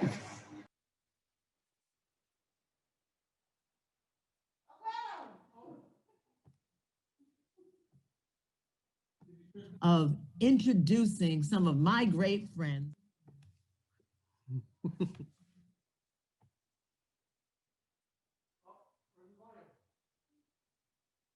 going on? Yes, and here they are. And Noah, get off for us. Hey, everybody. How are you? We may not be the Brady Bunch, but we are a great bunch of people. And we're here tonight to introduce all our guests today at the MOAR annual holiday celebration. And my good friend, Abuelito is in the house. Abuelito, what's up? So, this party here, this MOAR party, you never been to it, right? Noah, let me tell you a little bit about the party here at MOAR. Listen, they got very good people here. They got good food like Cubano. They got a lot of good speakers. Oh my God, they do a lot of things for the Christmas party. The only thing that if I had to say something, it was the flan. The flan. Yeah, the flan. The flan was not too good. It was good, but it wasn't enough. But that's okay. I still ate it. I think I ate 4 pieces of the flan to make 1 piece of flan. So we got a big day today. We got a lot of people coming in for this program. Zoom, we got a lot of people on Zoom, Abuelito. Hey, I'm proud of myself. I said that right. And so, of course, we You got a did. whole bunch of good people. And the first one is Mary Ann. Where's Mary Ann? Yay! Guys, it's so great to see here and to be here with you all. Hi, Mary Ann. Wonderful, so valuable, and now virtual. Oh boy! And you guys look so great in your ugly sweaters. I don't think they're ugly at all. Thanks. You know something? Listen, hey, you know, that Marianne, she a very, very nice lady. You know that, Noah? Yes, she is. She's very nice. She a little hyper, but you know something? She has a lot to give to people. And that's why I love Marianne. So who else is with us today, Abelito? Hey, you know, also we got this guy, you know, his name is, I don't know, he's happy. he's Sunshine crying. Scotty! They call him Sunshine Sunshine in. Hey, it's great to see everyone. Thank you, thank you, thank you. So, you know, I'm enjoying tonight. How about you guys? Oh, yes. Yeah. Yay. Yeah. You know, my twin brother, Seymour, invited me over here. What's that, Seymour? Hold on, bud. I'll be there in a second. What? Oh, my God. I'm not going out there because I know Willow's there and I'm not going there. I'm not. Oh my God. Oh, we're on Zoom? Here we go. Oh, well then I'm gonna go. Can I? Hi, everybody. Hi. Hi, Marianne. Hey, Nice what's to see you. happening, man? Hi, Noah. Hi, Seymour. Hi, Willow. Yeah. Hi, Seymour. You know, Hey, I didn't get a chance to thank you for the shirt. It was pretty cool. what the shirt say? It says, I wanted a PS4, but I got this ugly shirt. And that's what you deserve. And you deserve that shirt. No more. Don't forget it. Don't forget it what you did to me. Listen, Willow, you can't act up. You'll get in hot water. Because you know what? There's a whole lot of mandated reporters here. And right, Scotty, you got my back. Sunshine Scotty got my back. Let me see. That's my bro. Reported channel 40, 22. I don't care. I don't care who reported. You, when I talk to you later, I will tell you what I'm going to do. Don't worry about it. I haven't forgot about the money. Uh-oh. Calm down, everybody. Calm down. Everybody calm down. But Willow, aren't you going to address the obvious? I'm sorry. I didn't mean to interrupt you, Noah. What do you About got my there? twin brother, Scotty. Yeah, My I twin know. brother. Yeah, I know. I at first I didn't know that you had a twin brother, but I do. now I know. And you know something? That's okay. That's okay. Because now I know. I don't know who's played the trick on me, whether you or the Sunshine Scotty. One of you two Sunshine did. Scotty? Seymour. Sunshine Scotty? Seymour. Okay. Listen, isn't it like a novella? Yeah. Mr. No, I give you novella. Hey, Noah. Yeah, we got some other people here today. Yeah, who is it? Well, Tell me. all the way from Worcester, Athena. Athena. Up, Worcester! Hey, Athena! Where Worcester in Recovery at? Yes, it's so good to be here at Mechanics Hall in Worcester again. Huh? Athena, excuse No. me. Remember, we're actually not in Mechanics Hall. Oh, buddy. We are virtually on Zoom. Oh, boy. Oh, that's right. Actually, man. I'm in my living room. That's right. Well, whatever. Y'all know my heart is in Worcester at Mechanics like every year. I love it there. Usually I'd be going around telling people, shh, be quiet. Hey, listen to the speaker. Hey, this is a great time over here in Worcester. I love my peeps. Yeah. Well, anyway, hey, by the way, don't forget, people, this is very important. You need to do your membership card. Yes, sir. Get memberships in. More. Full-fledged Membership member. is really important. So get those cards in, and we love you. Happy recovery, Worcester, and all my peeps in recovery. And What a great, yeah, what a nice lady. How about, she is really nice, isn't she, I believe so? Yeah. You know, she's nice. The only thing I can't understand her thick Worcester accent, but yeah, she's a very nice lady. Yeah, I can relate to not understanding someone's thick accent. Oh, what are you trying to say, Noah? You're looking at you say nothing that you were when you say our I can't even say the word right. Abuterol. Abuterol, but it's abuelito, and I tried to say to you it's parandas, and you say parandas and parindas, whatever you say. We supposed to respect each other. You know, we are maybe different, but you know one thing is that we're all the same because we all are in recovery. Yeah. Well, that's right. That's beautifully said, Mr. Abuelito, sir. Yes, it is. Yes. Okay. So now we do a friend. You know her. You know her too. She worked at the Springfield Center. Her name is Trevi, and she got some important information to share with us. Come on in, Trevi. Yay, Trevi! Trevi. Trevi, you're muted. Trevi, you are mute. Every single time. Trevi. Is she frozen? Is she frozen or is she on No, mute? she's not. What a problem. She's frozen now. Trevi, are you there? Ay, Dios mío. Oh, there she I goes. cannot believe Trevi, it. she's back. There she She's goes. back. Okay. Trevi, You're muted. You're muted. The button down there. Press the button down there. Okay, Trevi. Oh no, now she's off.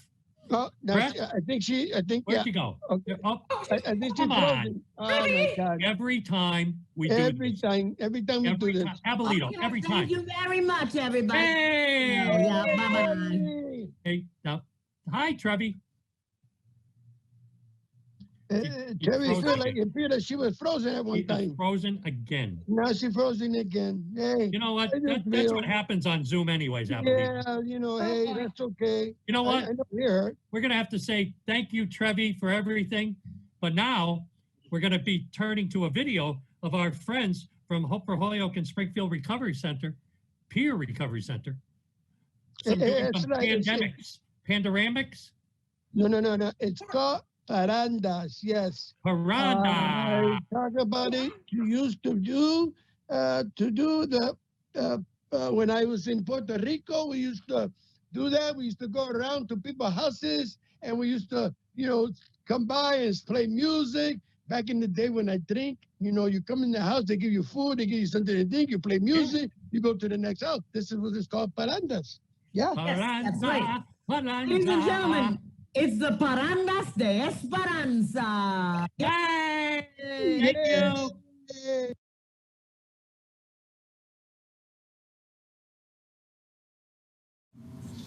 Muy buenas tardes, ¿cómo están? Aquí vamos de parranda para estas Navidades, felicitar a todas aquellas personas. Únanse a nosotros, salimos del parque de veteranos aquí en Holyoke y hasta aquí a Hope for Holyoke. Deseando a todos una feliz Navidad, muy bonitas cosas y todo con mucho amor.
That was amazing. That In was the interest of hilarious. time, That you was can catch it all awesome. on the Facebook page. Please That was remember, phenomenal. imitation is the best form of flattery to my friends at MOAR. Oh my gosh, that was That was amazing. awesome. Thank you so That much. was great. That was great. Now I was looking for a Noel doll. What happened to that? I was, I seen Scotty, a Trevi, a Marianne. I was feeling kind of left out, but that's all right. That's all good. Thank you so much to Debbie Flynn Gonzalez and Hope for Holyoke, the crew, the Parandas. That was awesome. Our next speaker. Noel, Springfield got you next year. We're gonna get your own special puppet. Y'all heard that, right? Our next speaker is a writer and professor who volunteers as board chair and writing group facilitator of Voices from Inside. She teaches in the social science division at Holyoke Community College, as well as the gender studies department for Smith College and the University of Massachusetts. When she isn't teaching or writing, she's hanging out with her child, who wants everybody to know that he turned 1 year old today. Let's give a warm welcome to Adina Gianelli.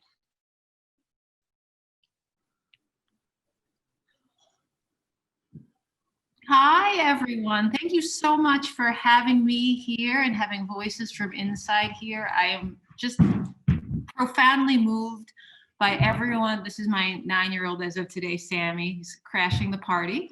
Forgive me. Just delighted to be here. So thrilled and honored to be with you all. Grateful for the work you're doing and elated to highlight Voices from Inside, which is writing group that has been in operation in Western Massachusetts for over 20 years now. And I could go on endlessly about the organization. Would love to connect with anyone who's interested in learning more about it.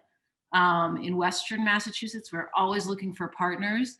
Anyone on the other side of the state who might be interested in doing something similar, I'll share my information in the chat, but far more importantly than hearing from me tonight, two of my favorite people, two of the most phenomenal women and brilliant writers I know and love and have the honor and privilege of working with are going to share a bit of their writing. So I'm honored and thrilled to introduce Ms. Sonia Mendez, who's going to read first, followed by Amy Heisen. Thank you all for having us with you tonight.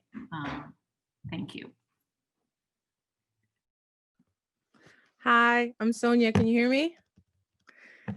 Okay, great. So tonight I'll be reading Library. I just wrote this the other day in one of our meeting groups. We meet online now. So here it goes. She walked by the library nearly every day. She knew it held books. Maybe one day she'd grasp the meaning of time enough at last. An episode of The Twilight Zone that was imprinted in her memory she had yet to understand. As for now, she could not explore the thought further. She had not the time to read. She had probation and was about to face a judge. She gave a positive last week. She failed the on-spot random, her conditions for release revoked. She was sent to upstate prison along with other women who had never been there before. Lost her job, her car, her apartment, and the custody of her children at stake. Never again, she whispered to herself, she would make this mistake. Unable to make bail, completely broke, her eyes watered as the frog nestled permanently in her throat. Wait a minute, sorry. When the wagon arrived, she accepted her demise. To her surprise, she slept through the night, but was awakened by the prison guard's loudspeaker announcement, "It's library time." The sign-up sheet was available every week. 40 minutes on Tuesday mornings, the same day the Voices from Inside Writers Group meet. She signed up for both, and that's where her recovery began. She understood the meaning now. She had time enough at last. Thank you.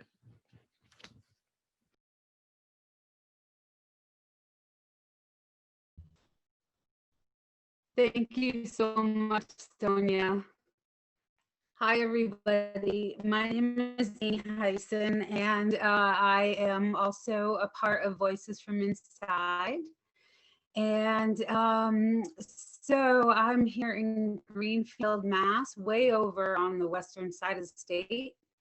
And I've been to the MOAR event, and I want to thank all the people who reminded me of the flan that I'm missing tonight.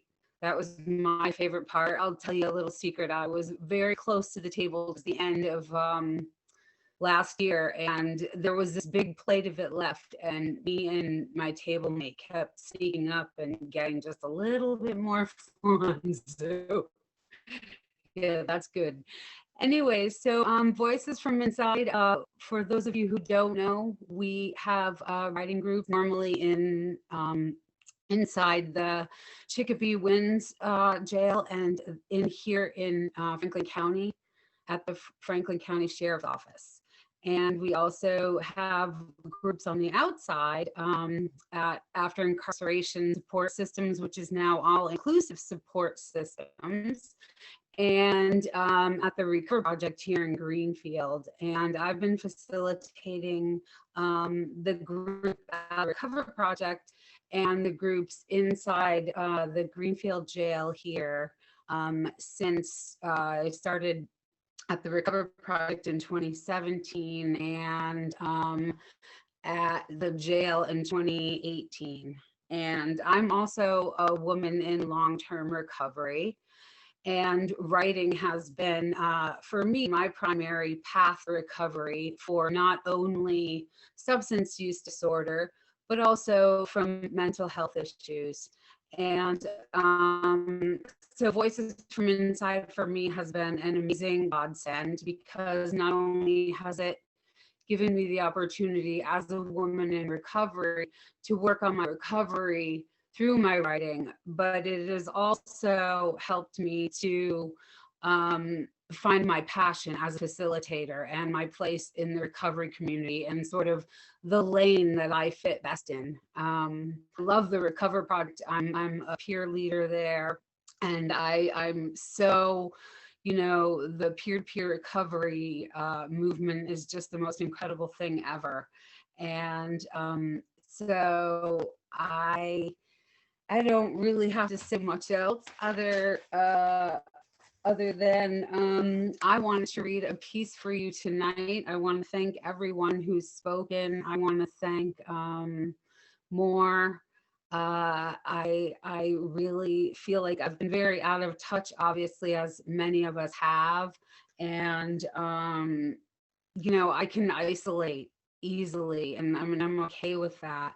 And during this time when we were all asked to stay home, I found myself, I've been in recovery from opiates for 13 years. And, you know, I found myself early on in recovery craving something that I hadn't felt in a very, very long time. And at no point did I feel in danger of actually relapsing, but just the realization of that was a really big thing for me. And so having created the Zoom platform for us to write on, to get together and do our writing groups on, was a really wonderful godsend. And I thank everyone out there who's doing that work for everyone in recovery, whatever you're doing, to help get us through this. Thank you all so much, because we really need it. And I won't go on any longer. I'll just read my piece. And similar to what I believe it was Kelly was the woman's name who read the piece earlier said, I wanted to choose something that was on a positive note for tonight. And this is called My Own Frequency. Hold on one second. I'm really sorry, but I have to take a sip of the seltzer first, or I'm just not going to get through this. I'm nervous and my mouth is really dry. All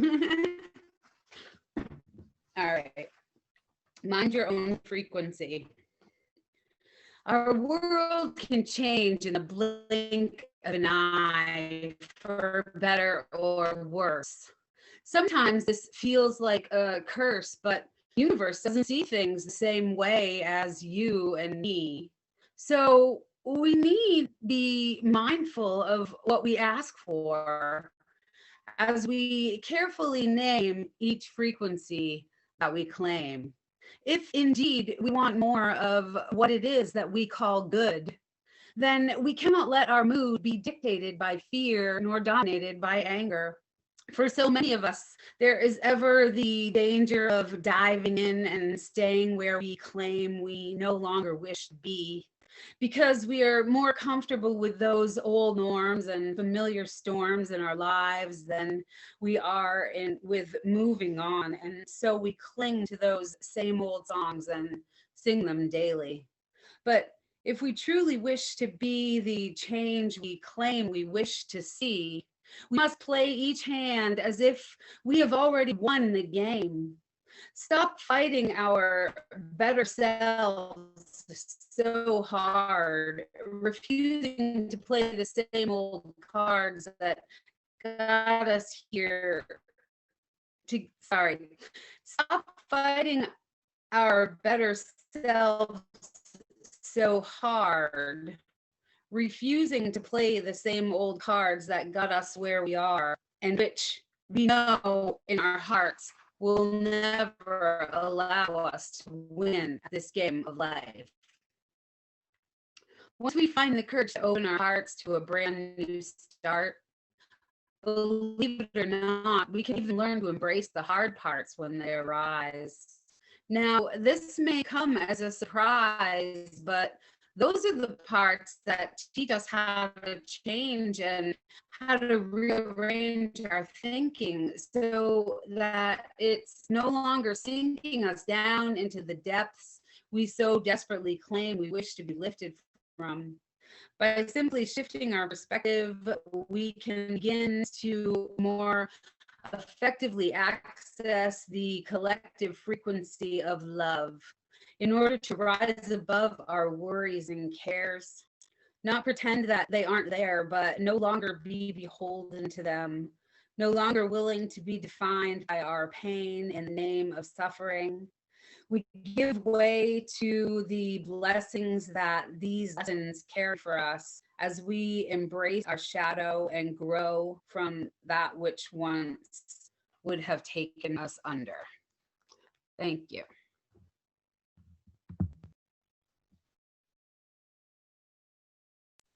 All right. Thank you so much. That was great. Thank Very you so good. much for those spoken words. You know, a lot of times spoken words is what gets us through. You know, some of these poems, when we put them together, we put our hearts and minds into them, you know. So I want to thank you. Thank you, Adina. Thank you, Sonia. And thank you, Amy. Thank you guys for sharing so much.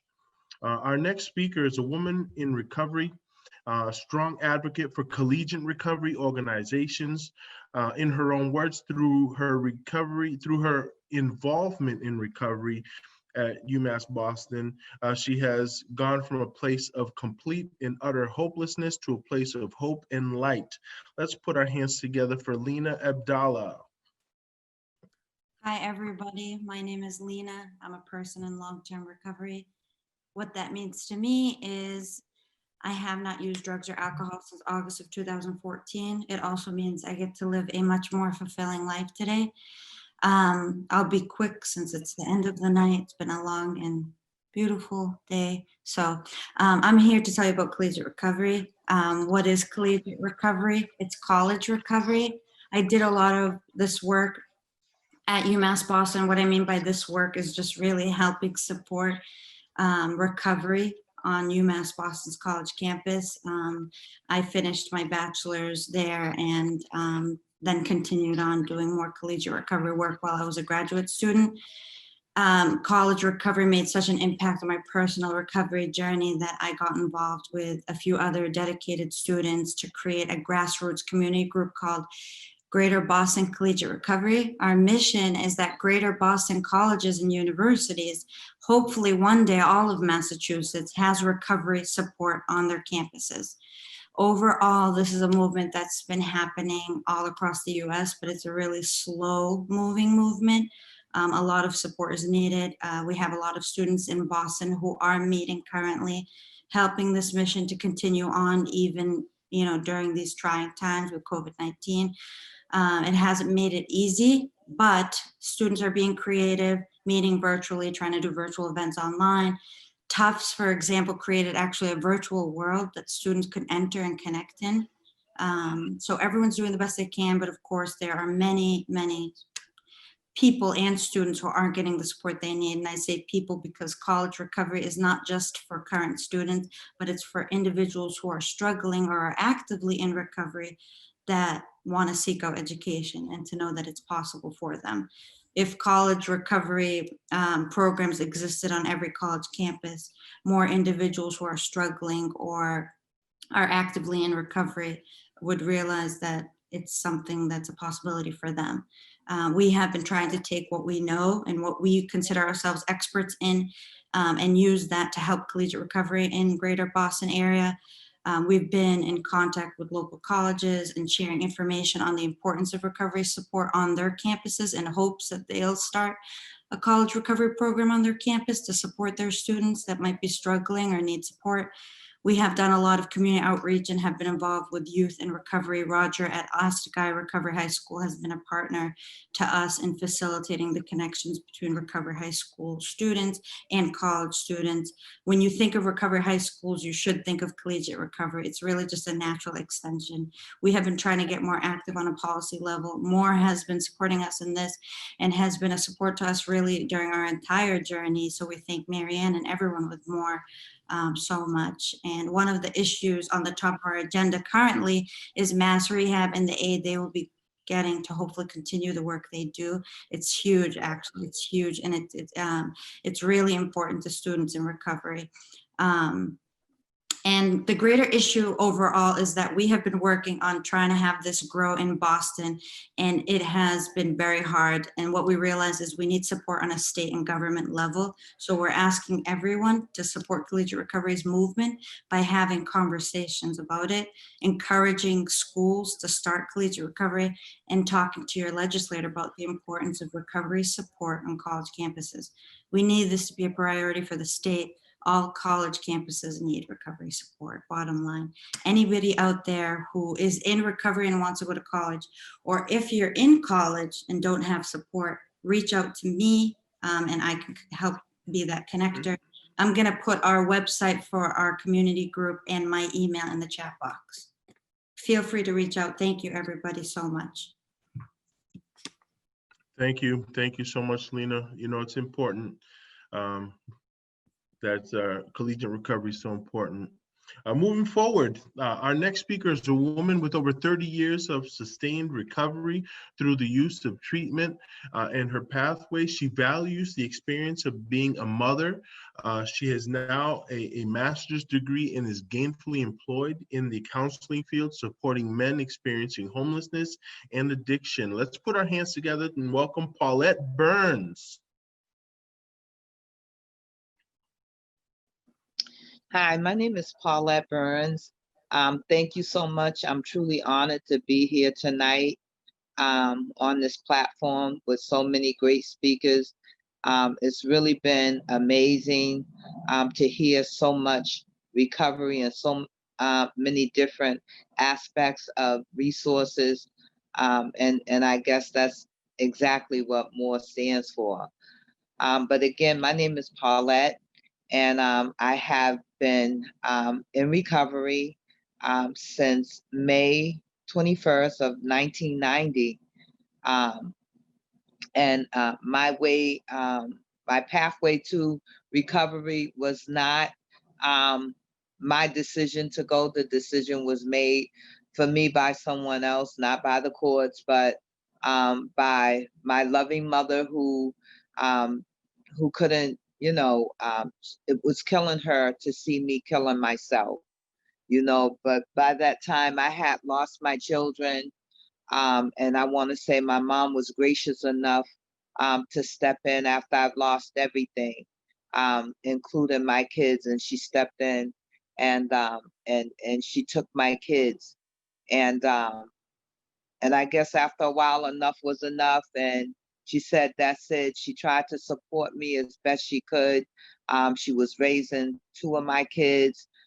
One had gotten separated from the family and was adopted into a different family outside my family. So I wasn't done until she marched me to detox.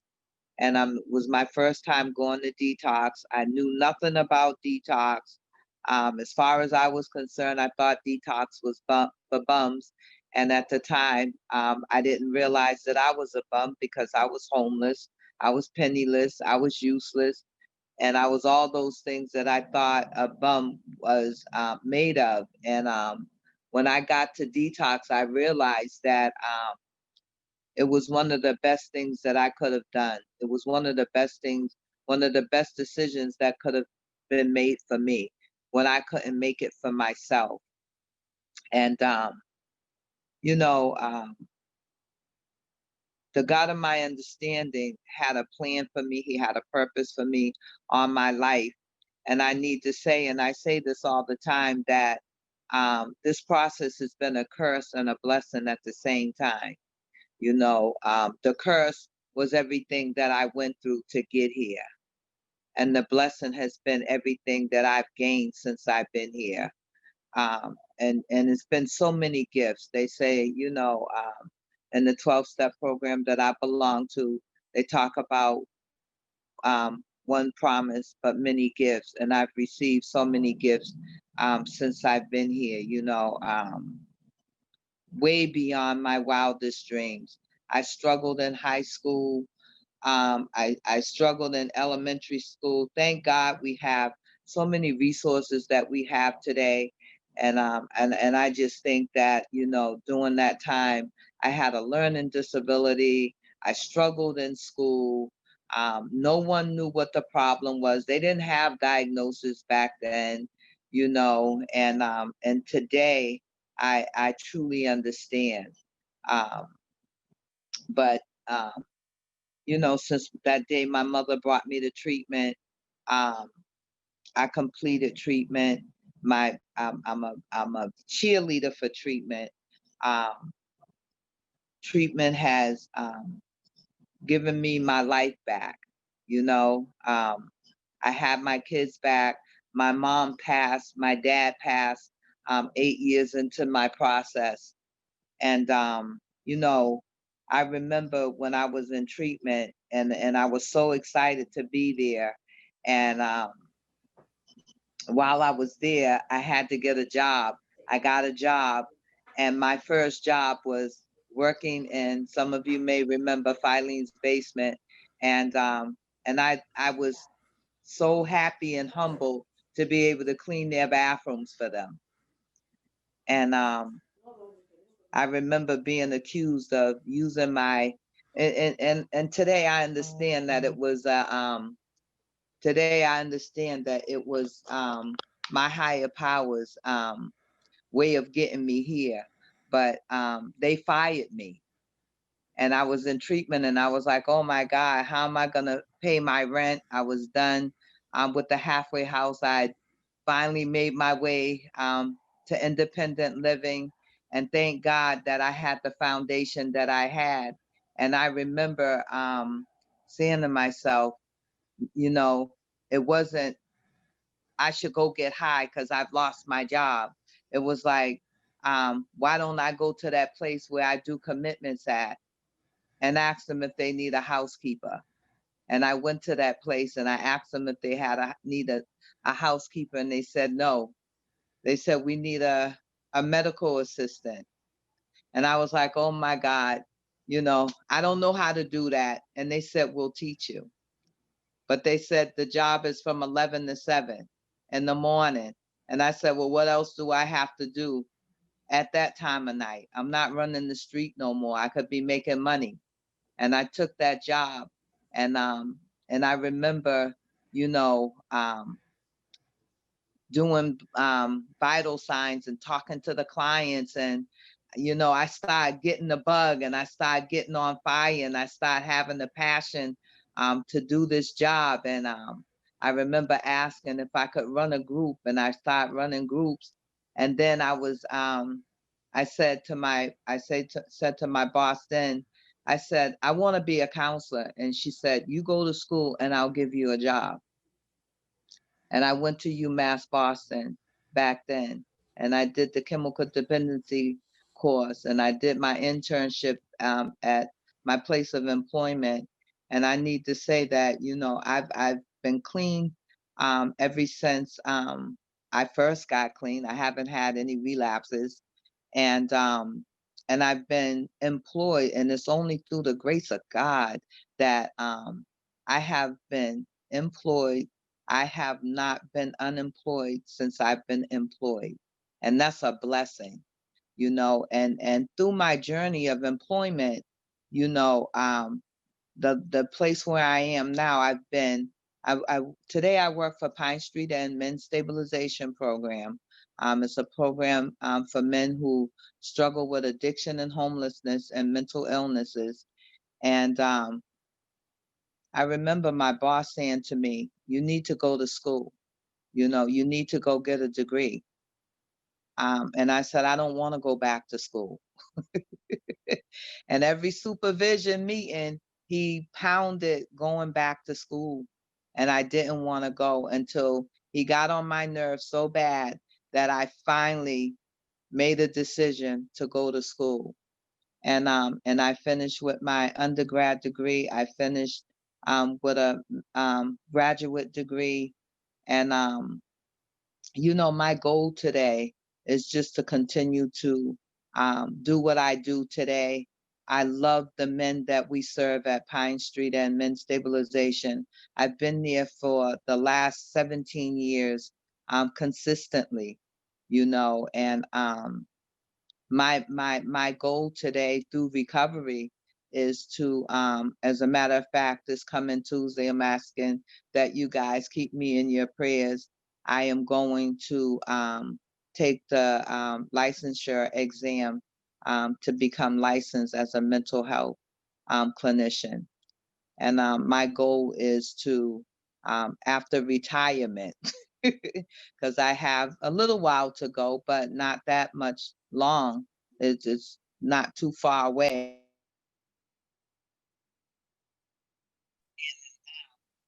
For retirement, and my retirement goal is to have my own practice in my community where I can help people of color, because in my community, my people are suffering. There's a lot of mental illness, and it's really not a lot of resources. So, you know, we all have a purpose, you know, and sometimes we don't know what our purpose is until that day you wake up and say, damn, now I know why I was chosen to get clean or to be given the gift of recovery to do these things. So I'm really grateful, and I appreciate being asked to be here tonight. But it's been a privilege and an honor to hear so many things that I've heard tonight. And I want to thank everyone that spoke before me that gave me so much insight and so much inspiration. Thank you so much. Have a good night and happy holidays to everyone. Wow, thank you, Paulette. Thank you, Paulette. That's right. Let's get a one more thank you for Paulette. You know, it's funny, and I hate to do this, but there's so many things that you touch base upon that we can all relate to. So thank you for sharing that, Paulette. It's so awesome. Thank you so much. Our next speaker is employed through Plymouth Public Schools as the program coordinator of the Plymouth Youth Development Collaborative, PYDC. This community coalition focuses work on strategic prevention and reducing youth substance to increase the protective factors that support a healthy community, to enhance community collaborations in Plymouth. Let's give a warm welcome to Kelly Maycumber. Thank you, Kelly. Thank you, Noel. What a mouthful that was for an introduction. I'm glad you shortened it from what it was. If you're still on the call, hi, thanks for being here and thanks for having me here. I swear that me and Noel keep each other alive on the Zoom call, so I appreciate your energy. My name is Kelly. I work for Public Schools currently, and I am funded through a federal grant called Drug Free Communities. So I guess prior to, working for Plymouth Public Schools, I was a 6th grade English teacher, and I worked at High Point Treatment Center writing prevention curriculum. But really if you think about the substance use, I guess, whole overall, the buckets, I really fall into the prevention bucket. So if you think prevention, intervention, recovery, a lot of the work I do is focused on working with young people and really sharing the message of prevention with them. So yeah, our community coalition really focuses on bringing partners to connect them with the school to push the goal of preventing substance use in general. I thought that tonight, maybe some people that are on the call could benefit from knowing about an event we have that's upcoming. I think it might be something you could get on board with. So I'm always trying to think about elementary school kids and how we can start really young with the prevention message. A lot of times I get funny looks for that, but I think that, an age appropriate conversation is always a good thing. So we put together a virtual story time that we're doing on Monday, December 21st. So if you are a person that knows someone that has an elementary age kid that might benefit from talking about substance use in an age appropriate way, we're reading 2 books that were written by authors that are local to the Plymouth area. One of them is Teresa Harmon and one of them is Sarah Cloud. The book titles are Mama Paca, My Heart Won't Let You Go, and Sam the Superhero in a Super Life. So Sam the Superhero in a Super Life focuses around a young boy with neonatal abstinence syndrome and his journey to find his superpowers. And then Mama Paca focuses on a young girl who loses her mom to an overdose. So heavy topics, of course, but we're hoping to, read the stories and have the appropriate staff on the call to field questions. So be perfect to share with anyone who might be struggling to have that conversation with a young person. So we're doing a half-hour book read.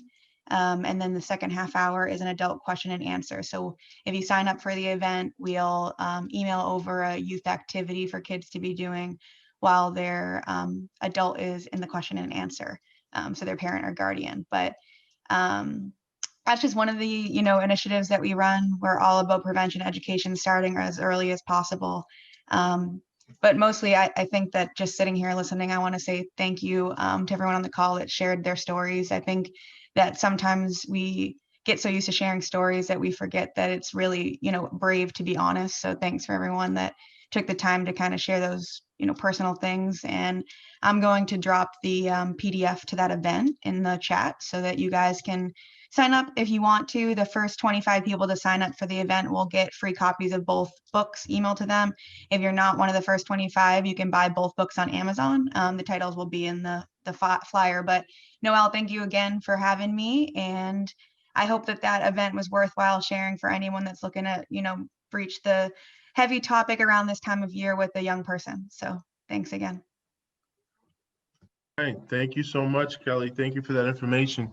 A lot of times we forget how important prevention is, you know what I mean? Because we're working in the front lines and we're working in individuals, but prevention is huge. It's so important and it's key. And with that being said, I want to thank you everyone, thank all the speakers. And I think we have a video presentation that we're going to play.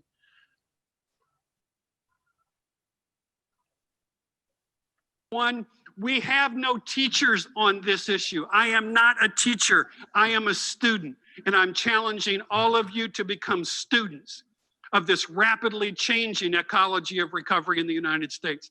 We need to understand the indigenous recovery capital within each of our communities that is far beyond the recovery fellowships that exist, and begin to figure out how do we begin to integrate those into treatment. We need to extend the service design of addiction treatment from an emergency room model to a model of sustained recovery management. And that process is very much underway in the United States. Number 3 is we need to move beyond the issue of reduction of pathology and begin to talk about this concept of recovery capital. How do we begin to build recovery capital, meaning the internal and external resources that people can mobilize to initiate and sustain long-term recovery?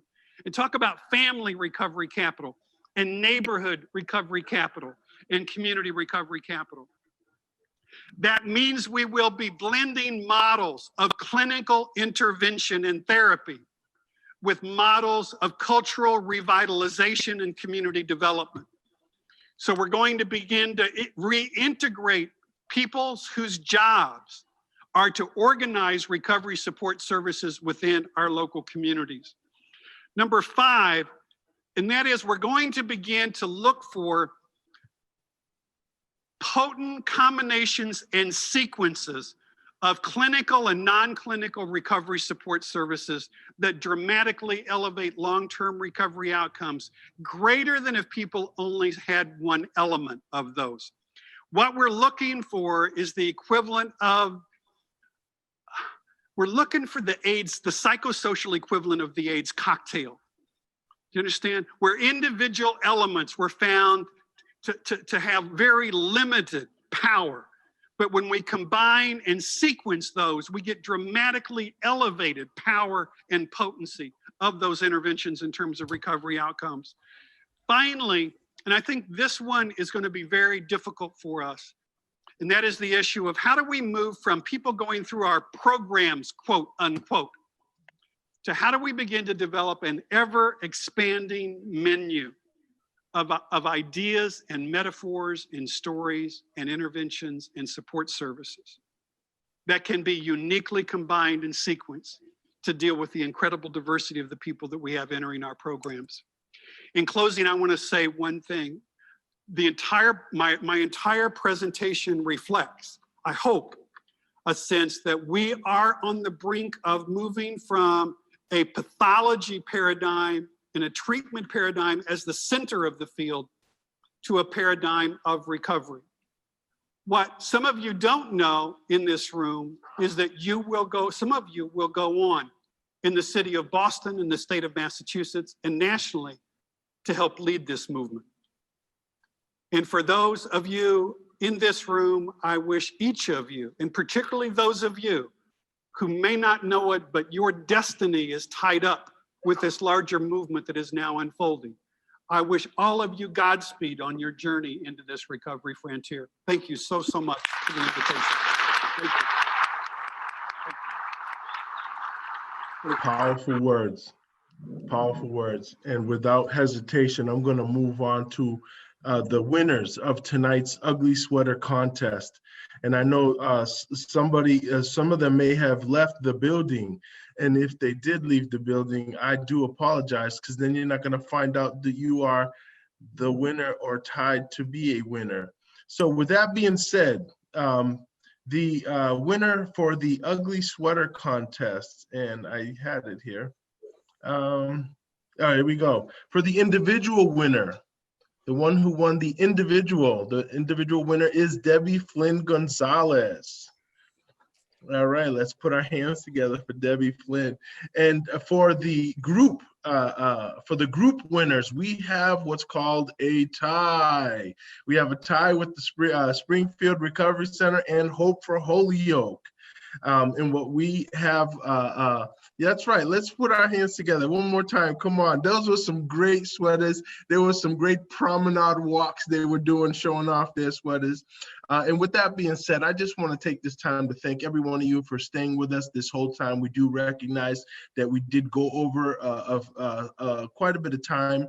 And with that being said, I'm going to hand the mic back over to the man of the hour, Kevin McCarthy. Here you go, sir.